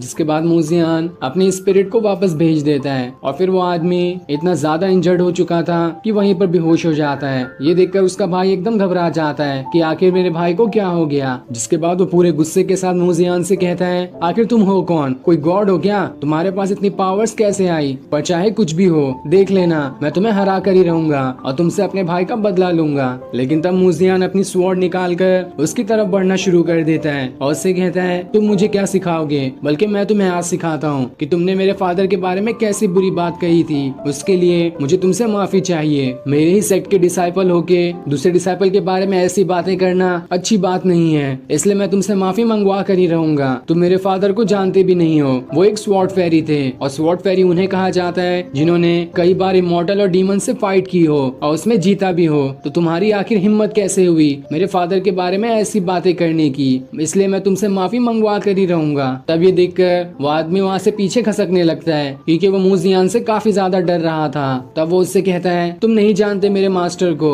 वो यहाँ पर आ गए तो तुम्हें सबक सिखा कर रहेंगे। तब मूजियान कहता है आखिर तुम्हारे मास्टर है कौन, जब मैंने उनके बारे में कभी सुना ही नहीं तो मैं कैसे मान लूँ कि वो कौन है और उसके पास कितनी पावर्स है। तो अब बहाने छोड़कर जल्दी से मुझसे माफी मांगो वरना इसकी सजा मैं देने के लिए तुम्हें तैयार हूँ। लेकिन तभी मूजियान को आसमान से एक हाथ वाला ऑरा गिरते हुए दिखाई देता है जो सीधा उसी की तरफ गिर रहा था, इसलिए मूजियान वहाँ से हट जाता है। तब वहाँ पर उस आदमी का मास्टर आ जाता है जो कि बहुत ज्यादा गुस्से में था और वो आते साथ ही सीधा मूजियान के ऊपर कई सारे अटैक करना शुरू कर देता है। पर तब बीच में किन्यू आ जाती है जो अपने स्वॉर्ड के कई सारे डुप्लीकेट बनाकर सीधा उस आदमी के मास्टर पे अटैक कर देती है, लेकिन वो इस अटैक से आसानी से बच जाता है और फिर वो अपनी पावर्स को और बढ़ाते हुए एक खतरनाक अटैक किन्यू पे कर देता है। वो भी उस अटैक को रोकने की कोशिश करती है, लेकिन वो मास्टर का अटैक ज्यादा पावरफुल था इसलिए वो वहाँ से पीछे गिरने वाली होती है। पर सही टाइम पर मूजियान आकर उसे बचा लेता है और फिर वो खुद गुस्से में आगे आता है जहाँ वो उससे कहता है तुमने किन्यू के ऊपर हाथ उठाकर बिल्कुल अच्छा नहीं किया, इसकी सजा मैं तुम्हें भी देकर रहूंगा, तुम आखिर हो कौन। तब उसका मास्टर कहता है तुम जिसके बारे में बातें कर रहे थे मैं वही हूँ, मैं इसका मास्टर हूँ और जहाँ तुम इसे सजा देने वाले थे अब मैं तुम्हें यहाँ पर 10 गुना सजा देने के लिए आया हूँ, तो इसके लिए तैयार हो जाओ। तभी वो आदमी भी अपने मास्टर के पास आ जाता है और उससे कहता है इसने मेरे भाई के ऊपर बहुत ज्यादा अटैक किया है, इसका बदला इससे लेकर ही रहना। तो वहीं मूजियान उस आदमी के मास्टर से कहता है तो ठीक है मैं भी देखता हूँ कि तुम क्या ही कर सकते हो। जिसके बाद वो अपनी स्वॉर्ड निकाल लेता है और उसकी पावर्स को एक्टिवेट करना शुरू कर देता है और फिर उसकी मदद से एक खतरनाक ऑरा वाला अटैक उस मास्टर पे कर देता है। लेकिन वो मास्टर भी कम नहीं था, वो भी अपनी पावर्स को एक्टिवेट कर लेता है और मूजियान के ऑरा वाले अटैक को अपने भी ऑरा वाले अटैक से जोड़ देता है, जिस वजह से दोनों का अटैक एक दूसरे को नहीं लग पाता बल्कि बीच में ही रुक जाता है और जैसे ही वो अटैक ज्यादा तेजी से एक दूसरे से टकराता है वहाँ पर बहुत जोर का धमाका होता है, जिस वजह से मूजियान और उस आदमी का मास्टर वहाँ से दूर जाकर खिसक जाते हैं। तब ये चीज देखकर मूजियान को बहुत ज्यादा गुस्सा आ जाता है, इसलिए वो अपनी स्वॉर्ड को बहुत ही बड़ी स्वॉर्ड में बदलना शुरू कर देता है, जैसे उसकी क्वीनलान एम्पायर ने की थी। ये देखकर किन्यू भी हैरान रह जाती है कि आखिर मूजियान कितना ज्यादा पावरफुल बन चुका है। तो वहीं मूजियान अपनी पावर्स को मिलाते हुए अपनी स्वॉर्ड को बहुत ज्यादा बड़ी कर रहा होता है, जो कि कुछ ही देर में बहुत बड़ी हो जाती है और फिर वो उसकी मदद से एक खतरनाक अटैक उस आदमी के मास्टर के ऊपर करने वाला होता है, जिससे बचने के लिए उस आदमी का मास्टर अपने हाथ के ऑरा को बनाकर उस बड़ी वाली स्वॉर्ड को रोकने की कोशिश करता है। लेकिन उसका हाथ वाला ऑरा इतनी खतरनाक स्वॉर्ड को कैसे रोक पाता। वो स्वॉर्ड उसके हाथ वाले ऑरा को ही खत्म कर देती है और सीधा उस मास्टर के ऊपर ही अटैक कर देती है, जिस वजह से वो मास्टर वहाँ से दूर जाकर गिरता है और अब उसके मुंह से खून भी आने लगा था। तब वो खून पोंछते हुए गुस्से में कहता है, बहुत हो गया तुम्हारा, अब मैं तुम्हें सबक सिखा कर ही रहूंगा। लेकिन उसकी इस तरह से हार देखकर वो आदमी भी हैरान रहता है कि इस मूजियान के सामने तो मेरे मास्टर भी कमजोर दिखाई दे रहे हैं। और मूजियान उस आदमी की तरफ बढ़ने लगता है और उससे कहता है, देखो तुम्हारे मास्टर भी मेरे सामने हार गए, तो अब तुम्हारी बारी है, माफी मांगो मुझसे या फिर मुझसे लड़ने के लिए तैयार हो जाओ, फैसला तुम्हारा होगा। जिसके बाद वो उसकी तरफ बढ़ना शुरू कर देता है। तब ये देखकर वो आदमी एकदम घबरा जाता है और उसके सामने झुककर खुद को बहुत ज्यादा थप्पड़ मारना शुरू कर देता है। जिसके बाद वो उससे कहता है, मुझे माफ कर दो, मैं बहुत बड़ा बेवकूफ हूँ, मेरी जुबान फिसल गई थी, जो मैंने तुम्हारे फादर के बारे में ऐसा कह दिया, दोबारा कहने की कभी हिम्मत नहीं करूंगा। तब ये सुनकर मूजियान कहता है, चलो ठीक है, मैंने तुम्हें माफ किया क्योंकि तुम जल्दी समझ गए। जिसके बाद वो वहाँ से जाने लगता है। लेकिन तब वो आदमी गुस्से में खुद से कहता है, मैं इस मूजियान को तो कभी नहीं छोड़ूंगा, बस एक मौका मिल जाए। जिसके बाद वो वहाँ पर से अपनी खतरनाक स्वॉर्ड को निकाल लेता है और उसके कई सारे ऑरा बनाकर मूजियान के ऊपर अटैक करने वाला होता है, ताकि पीछे से मूजियान पर अटैक करके उसका वहीं पर खेल खत्म कर दे। लेकिन मूजियान इस अटैक को देख लेता है और पूरे गुस्से के साथ अपनी स्वॉर्ड से एक ऐसा खतरनाक ऑरा वाला अटैक उस आदमी पे करता है कि उसकी सारी स्वॉर्ड उसी को लगना शुरू हो जाती है। ये देखकर वो आदमी एकदम ज्यादा घबरा जाता है। लेकिन तभी वहाँ पर मूजियान के सेक्ट के एक मास्टर आ जाते हैं, जो मूजियान के अटैक को रोक लेते हैं। तब वो आदमी उस मास्टर के पास जाता है और उससे कहता है, आपको ही मूजियान से बदला लेना होगा, क्योंकि वो मास्टर उस आदमी के सौतेले फादर है। तब वो मास्टर मूजियान से कहते हैं, बस बहुत हो गया, अब झगड़ा खत्म करो, इसने तुमसे माफी मांग ली है तो अब तुम्हारा कोई हक नहीं बनता कि तुम इसके ऊपर और अटैक करो। लेकिन मूजियान कहता है, आप नहीं जानते कि इसने मेरे बारे में कैसी बातें की हैं, और मेरे बारे में करता तो चलता भी, लेकिन इसने मेरे फादर को भी काफी बुरा भला कहा है, तो आखिर मैं इसे कैसे छोड़ दूं, मैं इसे आज जिंदा नहीं छोड़ूंगा, इसने तो मुझ पर पीछे से अटैक करने की भी कोशिश की है। तब ये सुनकर वो मास्टर गुस्से में कहता है, तो ठीक है, अब मुझे ही कुछ करना पड़ेगा तुम्हें शांत करने के लिए। जिसके बाद वो वहाँ का पूरा वेदर ही बदल देता है और वहाँ से हवा में उड़ जाता है, जहाँ उसने अपनी पूरी पावर्स को एक्टिवेट कर लिया था, और इस वजह से उसके अंदर विंग्स भी निकल आते हैं। और अब वो मास्टर सीधा मूजियान से लड़ने के लिए तैयार होता है। तो अब क्या मूजियान अपने मास्टर को हरा पाएगा, ये हमें अगले एपिसोड में दिखाया जाएगा। और इसी सीन के साथ ये एपिसोड यहीं एंड हो जाता है। Thanks for watching.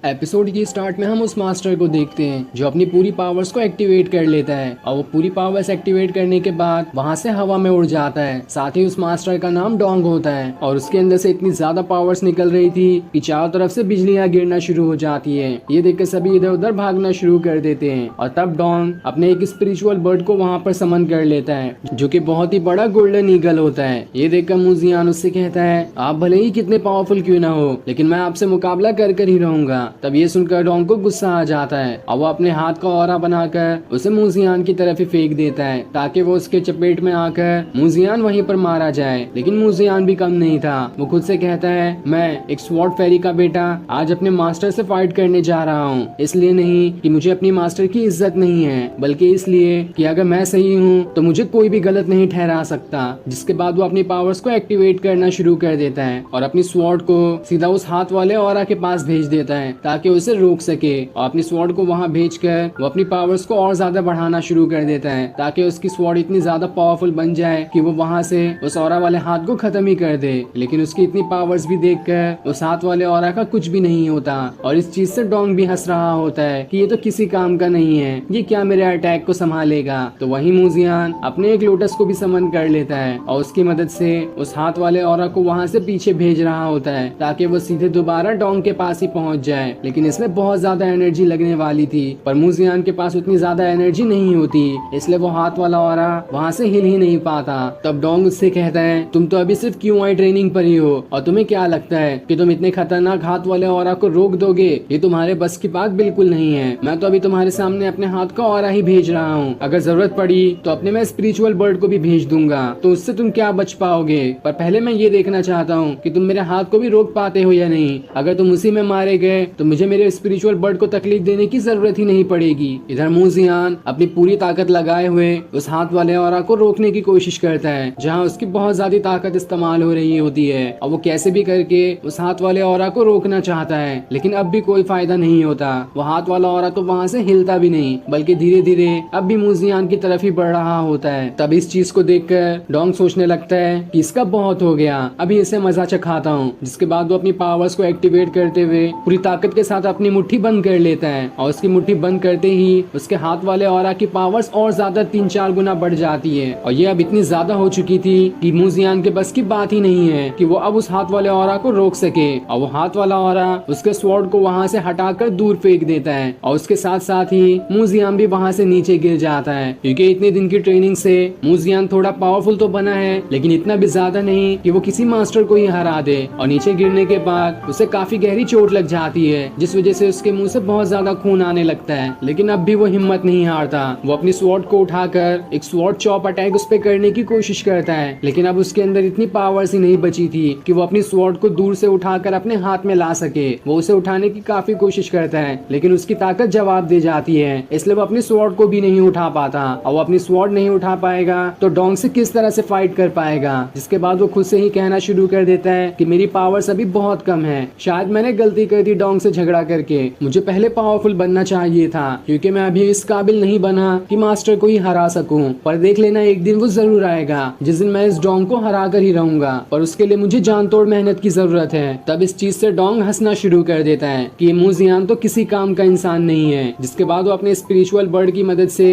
एक खतरनाक अटैक वहाँ से जमीन पे करा देता है, और जैसे वो बर्ड अपने पंख फैलाता है उसके कई सारे पंख टूटकर जमीन पे गिरने लगते हैं, और जहाँ जहाँ वो गिरते हैं वो बहुत ही बड़े पत्थर से भी ज्यादा ताकतवर थे, पूरी जमीन ही टूटना शुरू हो जाती है। ये देखकर मूजियान घबरा जाता है, लेकिन उसका लोटस उसे उस चीज से रोक लेता है ताकि इसे कोई भी पत्थर ना लगे। तब डोंग उससे कहता है, देखो कितना जिद्दी लड़का था ये, आखिर ये हार ही गया, अपनी औकात देखे बगैर सीधा मुझसे फाइट करने आया था, आज तो मैं इसका खेल ही खत्म कर दूंगा। जिसके बाद वो उसके लोटस को हटाकर अपने स्पिरिचुअल बर्ड का एक पंख सीधा उसे लगाने वाला होता है, और जब मूजियान उस पंख को देखता है तो वो समझ जाता है कि शायद अब मेरा अंत करीब आ चुका है, और इस अटैक से तो मैं बच ही नहीं पाऊंगा, क्योंकि अगर ये अटैक मुझे लगा तो मेरे अंदर इतनी ताकत भी नहीं है कि मैं खड़ा हो पाऊं, और इस अटैक को खाने के बाद मैं शायद यहीं पे मारा जाऊंगा। इसलिए वो अपनी हार मान लेता है और वहीं पे बैठे होता है। पर जैसे ही उसे वो अटैक लगने वाला होता है, इससे पहले ही वो अटैक रुक जाता है, क्योंकि वहाँ पर उड़ते हुए एक स्वॉर्ड आ चुकी थी, और उस स्वॉर्ड के आने के बाद ही मूजियान के सामने एक बर्फ की दीवार बन जाती है, जो इसे सारे के सारे अटैक से आसानी से रोक लेती है। ये देखकर डोंग भी हैरान होता है कि आखिर अभी यहाँ पर ये क्या हुआ, और किसने मूजियान के सामने बर्फ की दीवार बनाकर उसे बचा लिया। तब वहाँ पर वो फीमेल मास्टर आती है, जिसने मार्क को अपना डिसाइपल बनाया है, और उसके साथ बाकी मास्टर भी होते हैं, जो सभी यहाँ पर डोंग को चिल्लाने आए थे।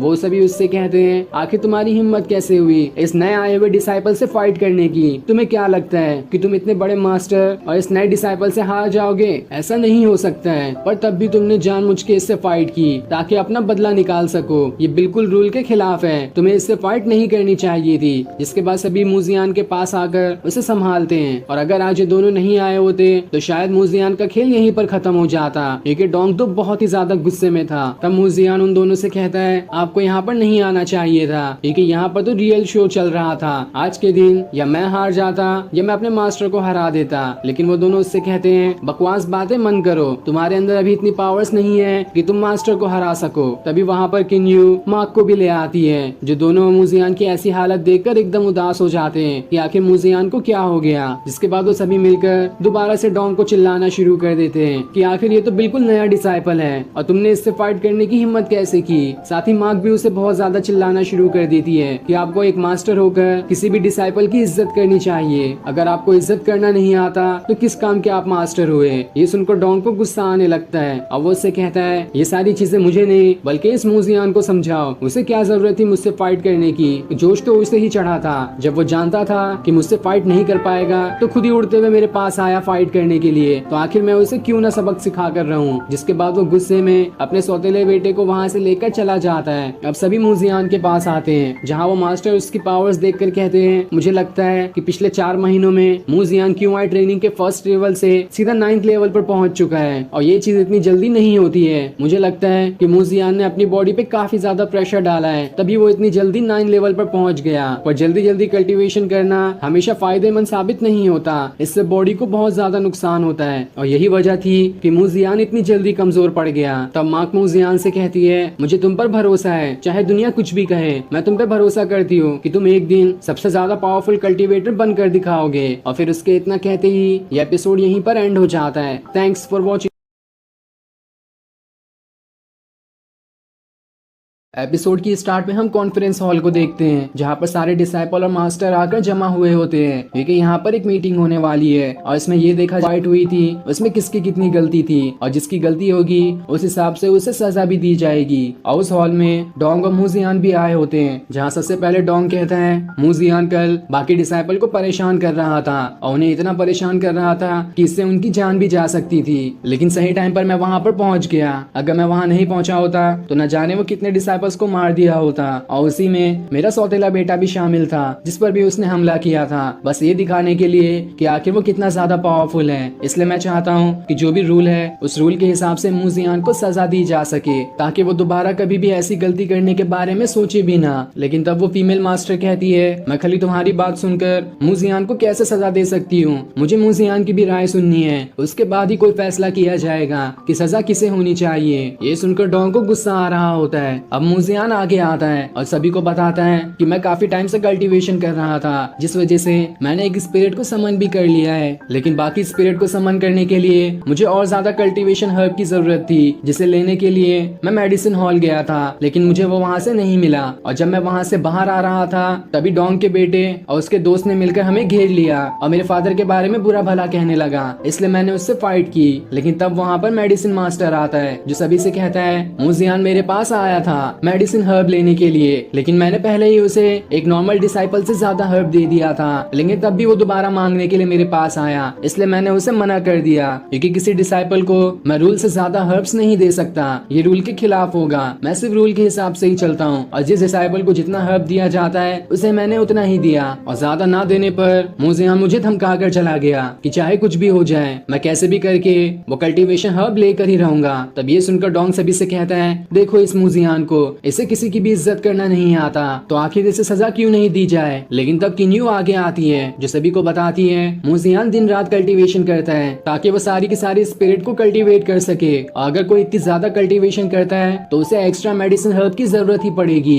तो अगर मूजियान को इस तरह से एक्स्ट्रा हर्ब दिया जा सके तो इसमें कोई रूल ब्रेक नहीं होगा, क्योंकि अगर कोई डिसाइपल ज्यादा कल्टीवेशन करता है तो सेक्ट की जिम्मेदारी होती है कि उसकी मदद की जाए और उसे मोटिवेट भी किया जाए ताकि वो और ज्यादा कल्टीवेट करके एक अच्छा कल्टीवेटर बन सके। तो आखिर जब मूजियान ने थोड़ा एक्स्ट्रा मेडिसिन हर्ब मांगा तो उसे क्यों नहीं दिया गया, जबकि वो उसे बर्बाद तो नहीं करता बल्कि उससे और ज्यादा कल्टीवेशन करके इस सेक्ट का ही नाम रोशन करता। तो मैं इसमें बिल्कुल नहीं मानती कि मूजियान ने कोई भी रूल ब्रेक किया है और इसलिए तो मूजियान को कोई सजा न दी जाए। तब वो मास्टर कहता है, ये बात तो सही है, अगर किसी को ज्यादा कल्टीवेशन हर्ब चाहिए तो वो बिल्कुल ले सकता है ताकि वो अपना कल्टीवेशन और बढ़ा सके। तब वो फीमेल मास्टर मूजियान से कहती है, आज से अगर तुम्हें जितनी भी मेडिसिन हर्ब की जरूरत पड़ेगी तुम्हें मेडिसिन हॉल जाने की बिल्कुल जरूरत नहीं है, तुम मेरे पास आ जाना, तुम्हें जितना जरूरत होगा मैं वो तुम्हें मेडिसिन हर्ब ला कर दे दूंगी। ये सुनकर मूजियान खुश हो जाता है और उनका शुक्रिया भी करता है। लेकिन तब दूसरा मास्टर उससे कहता है, अगर तुम्हें ज्यादा मेडिसिन हर्ब दिया जाए तो तुम पहले से और ज्यादा पावरफुल बन जाओगे और एक दिन ऐसा आएगा कि तुम डोंग और उसके सौतेले बेटे से बदला लेने आओगे। तो आखिर इस चीज के लिए तुम्हें ज्यादा मेडिसिन हर्ब क्यों दिया जाए, जितना सभी को दिया जाता है तुम्हें भी उतना ही मिलेगा ताकि तुम धीरे धीरे पावरफुल बन सको। लेकिन तब मूजियान कहता है, मैंने डोंग के बेटे के साथ बिला वजह कुछ नहीं किया, बल्कि वो मेरे फादर के बारे में गलत चीजें कह रहा था, इसलिए मैंने उससे फाइट की और उसे सबक सिखाया। लेकिन तब डोंग कहता है, ऐसा बिल्कुल नहीं हो सकता, मेरा बेटा बिल्कुल वेल बिहेव है, वो किसी के भी बारे में ऐसा कभी नहीं कह सकता। तब मूजियान कहता है, उस फाइट के टाइम वहाँ पर जो भी था आप उन सभी से पूछ सकते हो कि शुरुआत किसने की थी और किसने मेरे फादर के बारे में गलत कहा था। तब किन्यू आगे आकर सभी से कहती है, मूजियान बिल्कुल सही कह रहा है, इसने मूजियान के फादर को काफी गलत गलत शब्द कहा था और उन्हें वेस्ट कहने के साथ उनकी काफी बुराई भी कर रहा था। ये तो बिल्कुल गलत है। ये सुनकर डोंग का बेटा वहाँ पर झुक जाता है और सभी से माफी मांगते हुए कहता है मुजियान जो कह रहा है वो बिल्कुल सच है। मैंने गलती से मुजियान के फादर में गलत शब्द कह दिए थे, पर इसकी सजा वो मुझे मार कर दे चुका है, इसलिए मैं चाहता हूँ कि मुझे आगे से कोई पनिशमेंट ना दी जाए। ये सुनकर डोंग भी गुस्सा हो जाता है कि आखिर इसने ही सारी चीजों की शुरुआत की थी, यहाँ पर तो मेरा नाम खराब हो गया और अगर रूल के हिसाब से इसे कोई सजा देना है तो बाकी लोग वो उसे भी दे सकते हैं। जिसके बाद वो गुस्से में मुजियान से कहता है इसमें तुम्हारी भी गलती है। अगर कोई बूढ़ा इंसान भी तुम्हारे फादर के बारे में गलती से कुछ कह देगा तो क्या तुम भी उस पर इतना खतरनाक अटैक करोगे कि वो जान से ही मारा जाए? ऐसा तो नहीं हो सकता, इसलिए तुम्हें भी सजा होनी चाहिए। लेकिन तब मुजियान सभी को बताता है आखिर किसके अंदर हिम्मत होगी मेरे फादर के बारे में गलत कहने की, क्योंकि उन्हीं की वजह से ये पूरा कुनलुन माउंटेन और ये सेक्ट अभी भी सही सलामत है। अगर वो नहीं होते तो ये सेक्ट भी नहीं होता। 14 साल पहले उन्होंने सी ऑफ इमॉर्टल में एंटर किया था ताकि डीमन और इविल से लड़ाई कर सके, जो सभी इस पूरे सेक्ट पे हमला करना चाहते थे। और उस लड़ाई में उन्होंने काफी डट कर उन डीमंस और इविल्स का मुकाबला किया और उन्हें हराने के बाद इस सेक्ट और कुनलुन माउंटेन को सुरक्षित रखा। अगर उन्होंने उस दिन अपनी जान पर खेलकर डीमन और इविल से लड़ाई नहीं की होती तो आज आप लोग यहाँ पर खड़े भी नहीं रहते। तो क्या तब भी किसी के अंदर हिम्मत है जो मेरे फादर के बारे में गलत कह सके? अगर कोई ऐसा कहता है तो वो बिल्कुल एहसान फरामोश है। साथ ही अगर किसी के अंदर इज्जत नहीं है मेरे फादर के बारे में तो ठीक है, कोई बात नहीं, मैं खुद ही से अपने फादर के इज्जत की देखभाल करूंगा। और अगर कोई भी उनके बारे में कुछ कहेगा तो मैं उसे नहीं छोड़ूंगा, भले से वो चाहे मेरे से उम्र में छोटा हो या फिर बड़ा, मैं उसे सजा देकर ही रहूंगा। तब मार्क भी आगे आती है और सभी से कहती है मुजियान बिल्कुल ठीक कह रहा है। कुछ सालों पहले मेरे फादर भी सी ऑफ इमॉर्टल में गए थे उन डेविल्स और डीमन से लड़ने के लिए, और वहाँ पर वो काफी ज्यादा इंजर्ड हो चुके थे, इसलिए सभी को उनकी मदद करने के लिए जाना था। लेकिन सारे के सारे लोग डर चुके थे क्योंकि उस सी ऑफ इमॉर्टल के अंदर जाना अपनी मौत को दावत देने के बराबर था। लेकिन मुजियान के फादर बिल्कुल भी नहीं डरे और वो किसी की भी मदद लिए बगैर ही अकेले मेरे फादर को बचाने चले गए। अगर उस दिन उन्होंने मेरे फादर को नहीं बचाया होता तो आज मैं खुद यहाँ पर नहीं होती। इसलिए मुजियान के फादर का मेरे ऊपर बहुत बड़ा एहसान है और मैं भी उनके साथ ही हूँ, कोई भी उनके बारे में गलत नहीं कह सकता। तब वो मास्टर भी सभी को मुजियान के फादर के बारे में बताना शुरू कर देता है कि काफी टाइम पहले डेविल्स और डीमंस ने इस पूरे कुनलुन माउंटेन पे अटैक करने वाले थे। तब मुजियान के फादर अकेले ही उन सभी डेविल्स और डीमंस से लड़ने चले गए थे। उन्होंने बाकी लोगों से मदद भी मांगी थी ताकि अलग अलग सेक्ट से इमॉर्टल्स जाकर उनकी मदद कर सके, जिनकी मदद से वो पूरे कुनलुन और इस सेक्ट को बचा सकेंगे। यहाँ से भी कई सारे इमॉर्टल्स उनकी मदद करने गए थे, पर उस टाइम मैं वहाँ पर नहीं जा सका क्योंकि उस टाइम मैं उतना ज्यादा पावरफुल नहीं था। अगर मैं वहाँ पर जाता तो शायद ही जिंदा बचकर वापस आता, पर तब भी तुम्हारे फादर नहीं रुके। उन्होंने अकेले ही वहाँ पर जाने का तय किया और उन डीमन और डेविल से लड़ाई की, जिसके बाद उन्होंने कुनलुन माउंटेन और इस सेक्ट को बचा लिया। इसलिए मैं उनका बहुत बड़ा आभारी हूँ और उस टाइम जब उनकी मदद नहीं कर पाया था, इस बार उनकी इज्जत बचाकर मैं करूंगा और उनके बारे में कोई भी गलत कहेगा मैं उसे सजा देने के लिए तैयार हूँ। ये सुनकर मुजियान और मार्क खुश हो जाते हैं कि आखिर अब मुजियान के फादर को रिस्पेक्ट मिल जाएगी और फिर ये सीन दिखाते ही ये एपिसोड यहीं पर एंड हो जाता है। Thanks for watching. एपिसोड की स्टार्ट में हम कॉन्फ्रेंस हॉल को देखते हैं जहां पर वो मास्टर मुजियान के फादर के बारे में सभी को बता रहे होते हैं कि उन्होंने इस सेक्ट और कुनलुन माउंटेन को बचाने में अपनी कितनी जान लगाई है और उनका एहसान कोई भी नहीं भूल सकता। तब ये सुनकर मुजियान आगे आता है और सभी से कहता है मैं मुजियान अपने फादर के नक्शो कदम पे चलने की कोशिश करूंगा और जैसा उन्होंने इस सेक्ट और कुनलुन माउंटेन को बचाने में अपनी जान लगा दी उसी तरह से मैं भी अपनी जान लगाने की कोशिश करूंगा। साथ ही मैं ये भी कोशिश करूंगा ताकि स्वॉर्ड फेरी बन सकूं और उसके बाद मैं अपनी सारी की सारी पावर्स इस सेक्ट और यहाँ के लोगों को बचाने के लिए लगा दूंगा। जिस पर वो मास्टर कहते हैं ये तो बहुत अच्छी बात है कि तुमने अपने फादर की तरह इस सेक्ट के बारे में इतना सोचा। जिसके बाद वो मास्टर डोंग के बेटे और उसके दोस्त जिन दोनों ने मिलकर मुजियान को परेशान किया था उसे कड़ी से कड़ी सजा देते हैं और उनकी सजा ये होती है कि वो अगले 100 सालों तक इस पूरे सेक्ट और कुनलुन माउंटेन के गेट के गार्डियन बनेंगे जैसा कि एक वॉचमैन होता है। लेकिन उन्होंने उन दोनों को जान से मारने की पनिशमेंट नहीं दी थी, इसलिए वो दोनों लोग वहाँ पर झुककर मास्टर का शुक्रिया करते हैं कि आपने हमें कोई भारी पनिशमेंट नहीं दी। साथ ही वो डोंग से भी कहते हैं अगर तुमने दोबारा ऐसी हरकत करने की कोशिश की या फिर मुजियान को परेशान किया तो देख लेना तुम्हारी पोजीशन मास्टर पे से हटा दी जाएगी, इसलिए आगे से कुछ भी करने से पहले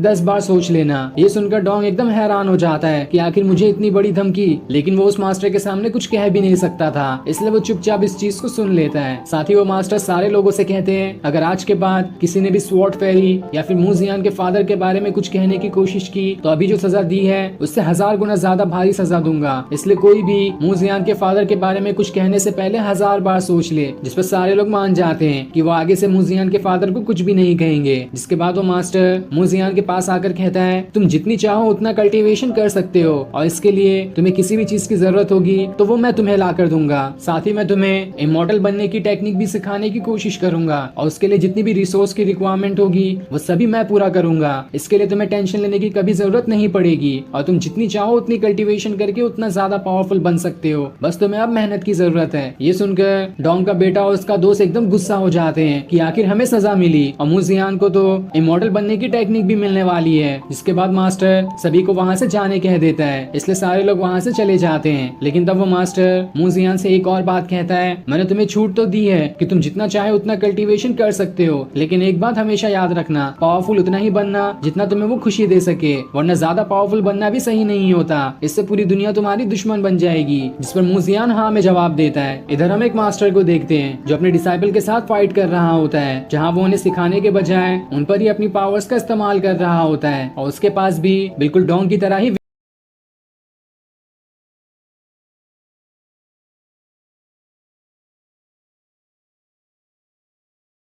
तो वहीं उस मास्टर के डिसाइपल उससे कहते हैं, मैंने सुना है कि मूजियान को अभी मॉडल बनने की टेक्निक भी मिल जाएगी, वो भी भरपूर रिसोर्सेस के साथ। ये सुनकर वो मास्टर एकदम ज्यादा गुस्सा हो जाता है और अपने डिसाइपल से कहता है, भाग जाओ यहाँ से, वरना मुझे और ज्यादा गुस्सा आया तो मैं तुम्हें और ज्यादा मारूंगा। इसलिए डर के मारे वो सारे डिसाइपल वहाँ से भाग जाते हैं। जिसके बाद वो मास्टर डोंग से कहता है, अगर मूजियान को इतनी ही छूट मिली तो वो बहुत ही जल्दी इमॉर्टल बन जाएगा, लेकिन चाहे कुछ भी हो जाए मैं उसे इतनी आसानी से इमॉर्टल नहीं बनने दूंगा। जिस पर डोंग कहता है, जो करना है करो, लेकिन दोबारा मेरा नाम खराब नहीं होना चाहिए, क्योंकि मुझे धमकी मिल चुकी है कि अगर मैंने दोबारा कुछ करने की कोशिश की तो उसके बाद से मुझे मास्टर की पोजीशन से ही हटा दिया जाएगा। और इतना कहने के बाद वो वहाँ से चला जाता है। दूसरी तरफ हम मूजियान और मार्क को देखते हैं, जहाँ वो दोनों रेस लगाने की तैयारी कर रहे होते हैं। जिसके बाद मार्क अपनी एक स्पिरिट बॉटल वहाँ से हवा में उड़ा देती है और मूजियान से कहती है, जो भी इस बॉटल को पहले लेगा वो जीत जाएगा। जिसके बाद वो दोनों अपने स्वॉर्ड पे खड़े होकर उस बॉटल को लेने की कोशिश करते हैं, जहाँ दोनों बराबर ही होते हैं। दोनों भी जल्दी एक दूसरे को हरा नहीं पाते,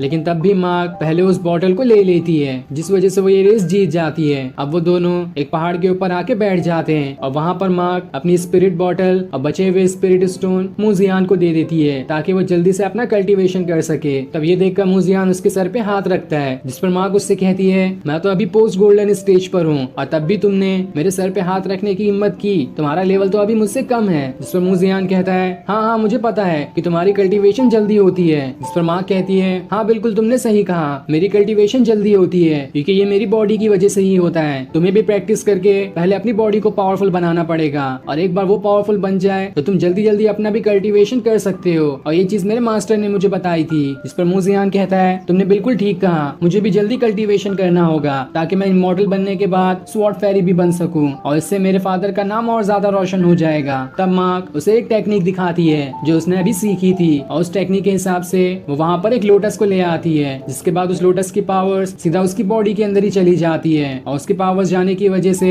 मार्क की आंखें चमकने लगती है। ये देखकर मूजियान हैरान हो जाता है कि आखिर ये टेक्निक मार्क ने कब सीख ली। जिसके बाद वो भी उसे अपनी एक टेक्निक दिखाता है और जैसे ही वो उसके सर पे हाथ रखता है, मार्क वहाँ से मूजियान के स्पिरिचुअल वर्ल्ड के अंदर चली जाती है, जहाँ पर से 7 लोटस उसे घेर लेते हैं। ये देखकर मूजियान एकदम हैरान और खुश हो जाती है कि ये जगह तो बहुत ही अच्छी थी। जिसके बाद वो पहाड़ पर ही चिल्लाते हुए कहती है, मूजियान तो बहुत ग्रेट है और मैं चाहती हूँ कि हम दोनों हमेशा एक साथ ही रहें, चाहे कैसी भी मुसीबत क्यों ना आ जाए। जिसके बाद वो दोनों वहाँ से मूजियान के घर पर जाने लगते हैं ताकि वो वहाँ पर अपना कल्टीवेशन पूरा कर सके। अब घर आते हुए रास्ते में मार्क किन्यू से कहती है, तुम्हारा बहुत बहुत शुक्रिया जो तुमने उस कॉन्फ्रेंस में मूजियान की साइड ली। अगर तुमने वहाँ पर साइड नहीं ली होती तो शायद ही जल्दी कोई मूजियान की बातों पर यकीन करता। साथ ही वो उससे ये भी कहती है कि अगर कभी मूजियान तुम्हें परेशान करने की कोशिश करे तो मुझे बुला लेना, मैं मूजियान को सबक सिखाऊंगी। पर ये बात मूजियान सुन लेता है और मार्क से कहता है, क्या कहा तुमने, जरा दोबारा कहना। लेकिन मार्क कहती है, नहीं नहीं मैंने कुछ भी नहीं कहा। और इतना कहने के बाद वो वहाँ से चली जाती है। इसलिए उसके जाते हुए मूजियान कहता है, अपना ख्याल रखना। जिसके बाद वो दोबारा अपने घर में आ जाता है और वहाँ पर अपना कल्टीवेशन करना शुरू करता है, जहाँ वो सबसे पहले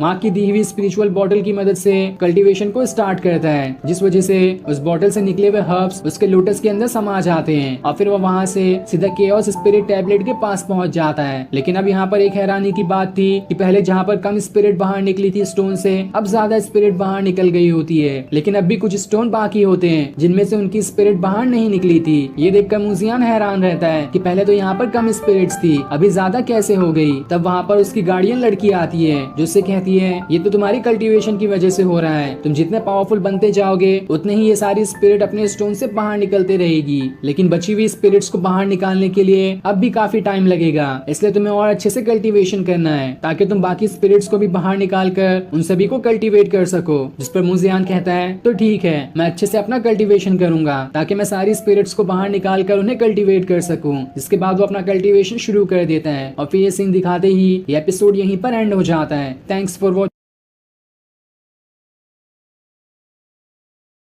एपिसोड की स्टार्ट में हम किन्यू को देखते हैं जो भागते हुए मूजियान के घर की तरफ आ रही होती है क्योंकि चारों तरफ बहुत ही तेज तूफान आया था और चारों तरफ से बिजलियां भी गिर रही होती है। लेकिन जब किन्यू मूजियान के घर का दरवाजा खोलती है तो उसे वहाँ पर मूजियान अब भी अपना कल्टीवेशन करते हुए दिखाई देता है, जहाँ पर मूजियान अपने अलग अलग मंत्रों को पढ़ रहा था ताकि उसकी वजह से उसका कल्टीवेशन और जल्दी पूरा हो सके। तब उसे कल्टीवेशन करता हुआ देखकर किन्यू खुद से कहती है पूरा 1 महीना हो चुका है और मूजियान ने बिना कुछ खाए पिए पूरे 1 महीने तक के कल्टीवेशन किया है। ये कल्टीवेशन सबसे हार्ड मानी जाती है और जल्दी इसे कोई भी डिसाइपल नहीं कर सकता। इस कल्टीवेशन में एक कल्टीवेटर को पूरा 1 महीना एक जगह पर बैठे हुए बिना खाए पिए कल्टीवेशन करना पड़ता है और अगर वो ये कल्टीवेशन कर ले तो दूसरे कल्टीवेटर के सालों की कल्टीवेशन से ज्यादा पावरफुल होगा। और उसी कल्टीवेशन को आज मूजियान ने पूरा कर लिया है, जिसके बाद वो मूजियान को बिना डिस्टर्ब किए वहाँ से चली जाती है। और उसके जाने के बाद मूजियान दोबारा से अपना कल्टीवेशन शुरू कर देता है और जैसे जैसे वो कल्टीवेशन कर रहा था उसके घर के ऊपर से बहुत ज्यादा एनर्जी बाहर निकलने लगती है। लेकिन बस उसके घर से ही नहीं, पूरे के पूरे सेक्ट और कुनलुन माउंटेन से भी एनर्जी बाहर आने लगती है और चारों तरफ तूफान भी आना शुरू हो जाता है क्योंकि मूजियान की कल्टीवेशन बहुत ज्यादा पावरफुल थी। और इस तूफान को देखकर डोंग और उसके साथ वाला मास्टर एकदम हैरान होते हैं कि आखिर अचानक से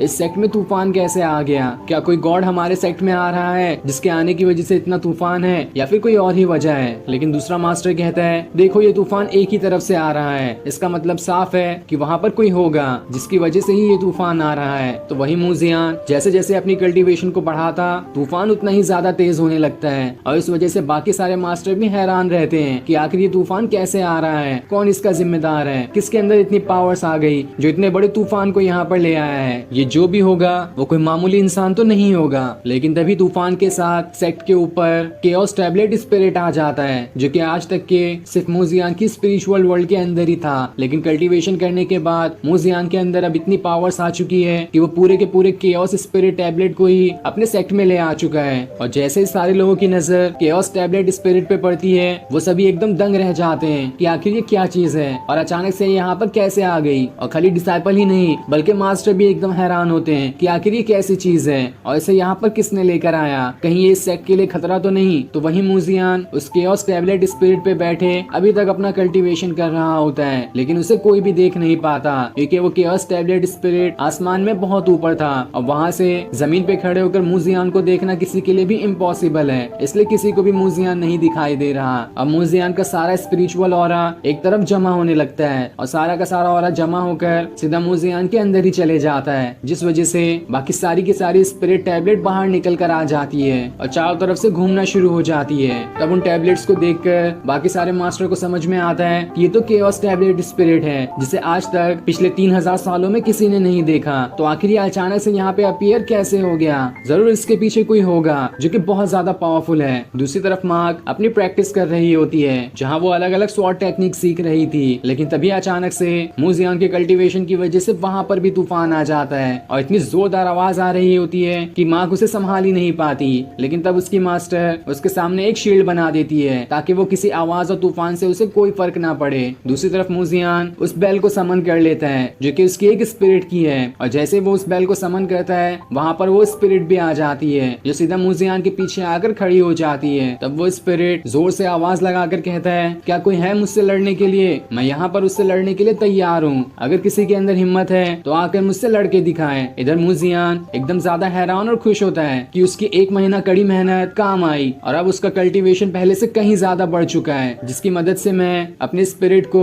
रियल वर्ल्ड में भी समन कर पाया। साथ ही साथ पूरा केओस टैबलेट स्पिरिट भी मैंने रियल वर्ल्ड में लेकर आ गया है। और अगर ऐसा ही रहा तो मैं बहुत जल्दी बहुत ज्यादा पावरफुल बन जाऊंगा और अगले 1 महीने बाद होने वाले कंपटीशन को जीत जाऊंगा, जिस वजह से मेरे मास्टर का नाम भी रोशन हो जाएगा और मैं पूरे हक के साथ वो बैच भी ले सकता हूँ। जिसके बाद मूजियान अपनी स्पिरिट से पूछता है कि अगर कभी भी मुझे ऐसा कोई खतरा महसूस हो तो क्या तब मैं तुम्हें समन करके वहाँ पर बुला सकता हूँ। जिस पर उसकी स्पिरिट कहती है बिल्कुल ठीक कहा, तुम जब चाहे मुझे समन कर सकते हो। इसके बाद मूजियान अपनी दूसरी स्पिरिट को भी समन करने की कोशिश करता है ताकि देख सके कि रियल वर्ल्ड में उसकी एक साथ 2 स्पिरिट समन हो भी पाती है या नहीं। इधर वो सारे मास्टर उस बेल स्पिरिट को देखकर एकदम हैरान थे कि आखिर ये स्पिरिट यहाँ पर कैसे आ गई। वो सभी आपस में उस बेल स्पिरिट के बारे में बातें करने लगते हैं कि वो अपने टाइम पे कितनी ज्यादा पावरफुल हुआ करती थी। वो सभी ये बातें कर रहे होते हैं कि आज से हजारों साल पहले ये बेल स्पिरिट को ह्यूमन का एम्पायर कहा जाता था। इसने कई सारी कंट्री को जीता है और इस स्पिरिट को हराने वाला जल्दी कोई था भी नहीं उस टाइम पर जब ये स्पिरिट अपने ह्यूमन फॉर्म में हुआ करती थी।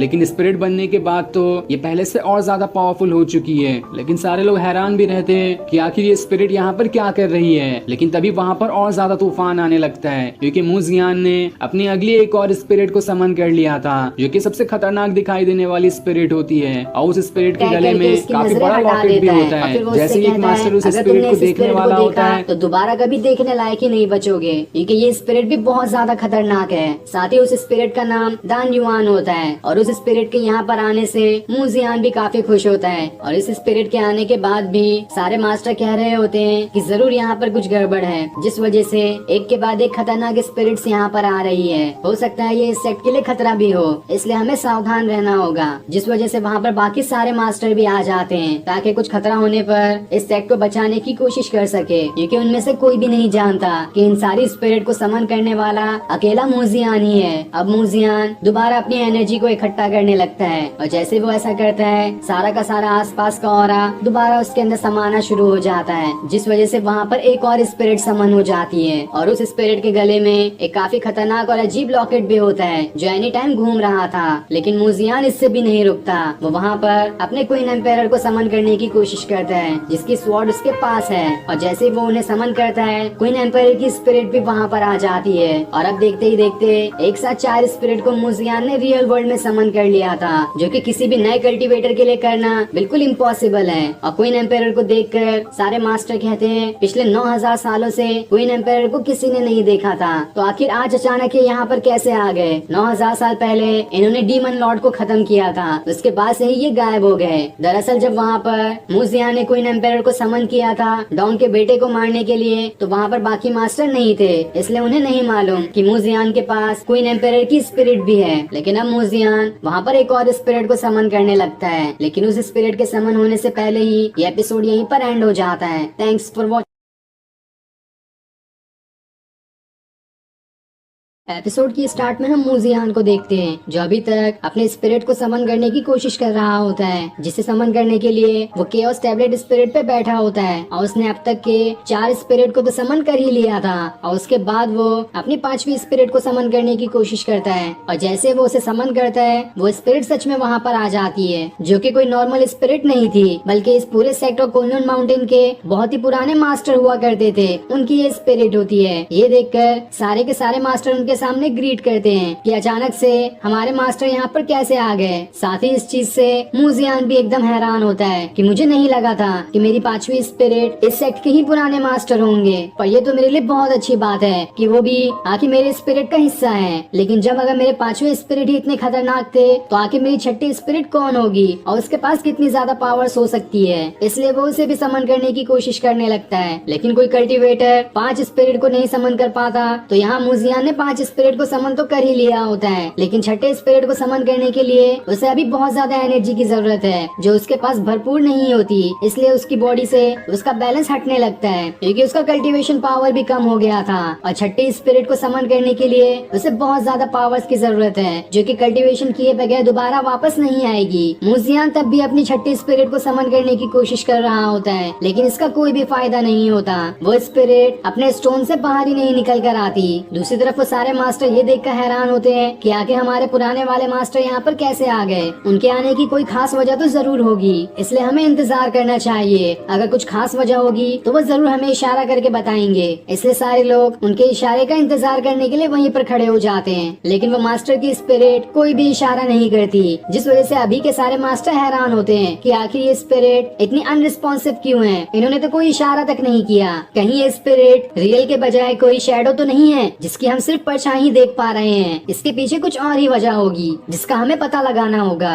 दूसरी तरफ मूजियान अपना कल्टीवेशन करते हुए और ज्यादा थक जाता है, लेकिन उसकी छठी स्पिरिट समन नहीं हुई होती, इसलिए वो अपने पांचों स्पिरिट को भी दोबारा उनके स्टोन के अंदर ही डाल देता है, ताकि जब कल्टीवेशन करने के बाद उसकी पावर्स दोबारा से पूरी हो जाएगी तो वो अपनी छठी स्पिरिट को भी बाहर निकाल लेगा। और स्टोन के अंदर जाने के बाद वो सारी की सारी स्पिरिट्स अपने स्टोन के साथ वहाँ पर से गायब हो जाती है। और इतने स्पिरिट को समन करने की वजह से मूजियान बहुत ज्यादा खुश होता है। वो खुद से कहता है, मुझे तो खुद पर यकीन ही नहीं हो रहा कि कुछ दिनों पहले मैं कितना कमजोर था, लेकिन अब मैं उतना ही ज्यादा पावरफुल बनते जा रहा हूँ। लेकिन अभी तो ये कुछ भी नहीं है, मुझे और ज्यादा पावरफुल बनना है, क्योंकि कुछ दिनों बाद ही वो मार्शल आर्ट कंपटीशन शुरू होने वाला है, जिसे मुझे जीतना ही होगा, चाहे इसके लिए मुझे कुछ भी क्यों ना करना पड़े। जिसके बाद वो अपने केओस टैबलेट स्पिरिट के साथ ही वहाँ से गायब हो जाता है, जो चीज देखकर सारे मास्टर हैरान रहते हैं कि आखिर अभी ये क्या हुआ। सारी की सारी स्पिरिट यहाँ पर से कैसे गायब हो गई, आखिर ये ऐसा कैसे हो सकता है। सभी लोग ये कह रहे होते हैं कि हमें तो कुछ समझ ही नहीं आया। जब तक हम कुछ सोच समझ पाते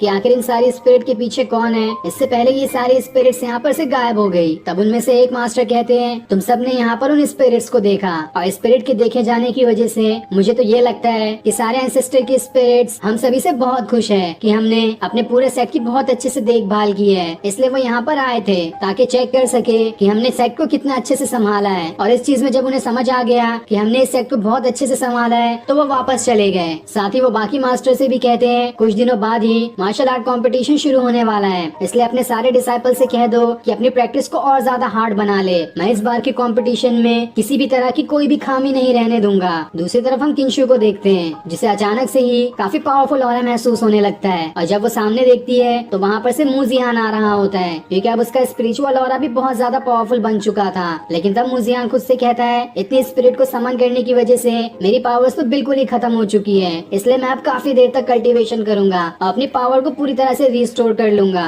जिसके बाद वो वहाँ पर बैठकर अपना कल्टीवेशन करना शुरू कर देता है, और काफी देर तक कल्टीवेशन करने के बाद उसकी एनर्जी का लेवल थोड़ा ज्यादा बढ़ जाता है। लेकिन इतना एनर्जी का लेवल बढ़ाने के लिए पहले तो उसे कई सारी मेहनत करनी पड़ती थी, और इसे 10 गुना से भी ज्यादा कल्टीवेशन करना पड़ता था, तब जाकर उसकी पावर्स इतनी बढ़ती थी। लेकिन अभी तो कुछ ही मिनट की कल्टीवेशन के बाद ही उसकी पावर्स इतनी ज्यादा बढ़ जाती है, जिस वजह से वो खुद भी हैरान और खुश होता है कि पहले तो मुझे कितनी मेहनत करनी पड़ती थी, अब तो मुझे उतनी मेहनत करनी भी नहीं पड़ती है, लेकिन तब भी मेरी कल्टीवेशन जल्दी बूस्ट होते जा रही है। और इस चीज की खुशी की वजह से वो दोबारा से वहाँ पर बैठकर अपना कल्टीवेशन करना शुरू कर देता है, ताकि उसकी एनर्जी और जल्दी जल्दी रिस्टोर हो सके। अब हम कुछ दिनों बाद का सीन देखते हैं, जहाँ पर सेक्ट के अंदर दो डिसाइपल आपस में बातें कर रहे होते हैं, जहाँ वो इस सेक्ट में किसी डेविल गेट के बारे में बातें कर रहे थे। साथ ही उनकी बातों से ये भी पता चलता है हमें कि 3 दिन बाद ही मार्शल आर्ट कंपटीशन शुरू होने वाला है, और उसकी तैयारी पूरे सेक्ट में जोरों शोरों से चल रही है। लेकिन वो दोनों ये बातें कर ही रहे होते हैं कि तभी वहाँ पर एक एल्डर एक स्नेक स्पिरिट पे खड़े होकर आ रहे होते हैं, जो कि दूसरे सेक्ट के मास्टर हैं। और वो जैसे ही सेक्ट में आते हैं, वो दोनों डिसाइपल उनके स्नेक स्पिरिट को देखकर घबरा जाते हैं। तब वो एल्डर उससे कहते हैं, तुम्हारे हेड मास्टर कहाँ है, मुझे उनसे मिलना है। तब वो दोनों डिसाइपल उनसे कहते हैं, हेड मास्टर तो हॉल के अंदर आपका इंतजार कर रहे हैं, साथ ही अभी और भी मास्टर आने वाले हैं, ताकि वो सभी 3 दिन बाद होने वाले कंपटीशन का हिस्सा बन सके। ये सुनकर वो मास्टर कहते हैं, ये तो बहुत अच्छी बात है, तो ठीक है, मैं सीधा अंदर जाकर ये हेड मास्टर से मिल लेता हूँ। जिसके बाद वो वहाँ से आगे बढ़ने लगते हैं। अब कुछ देर बाद वहाँ पर 2 और मास्टर आ रहे होते हैं, क्योंकि मार्शल आर्ट कंपटीशन में जज बनने के लिए बाकी अलग अलग सेट के भी मास्टर को लाया जाएगा, और वो दोनों मास्टर भी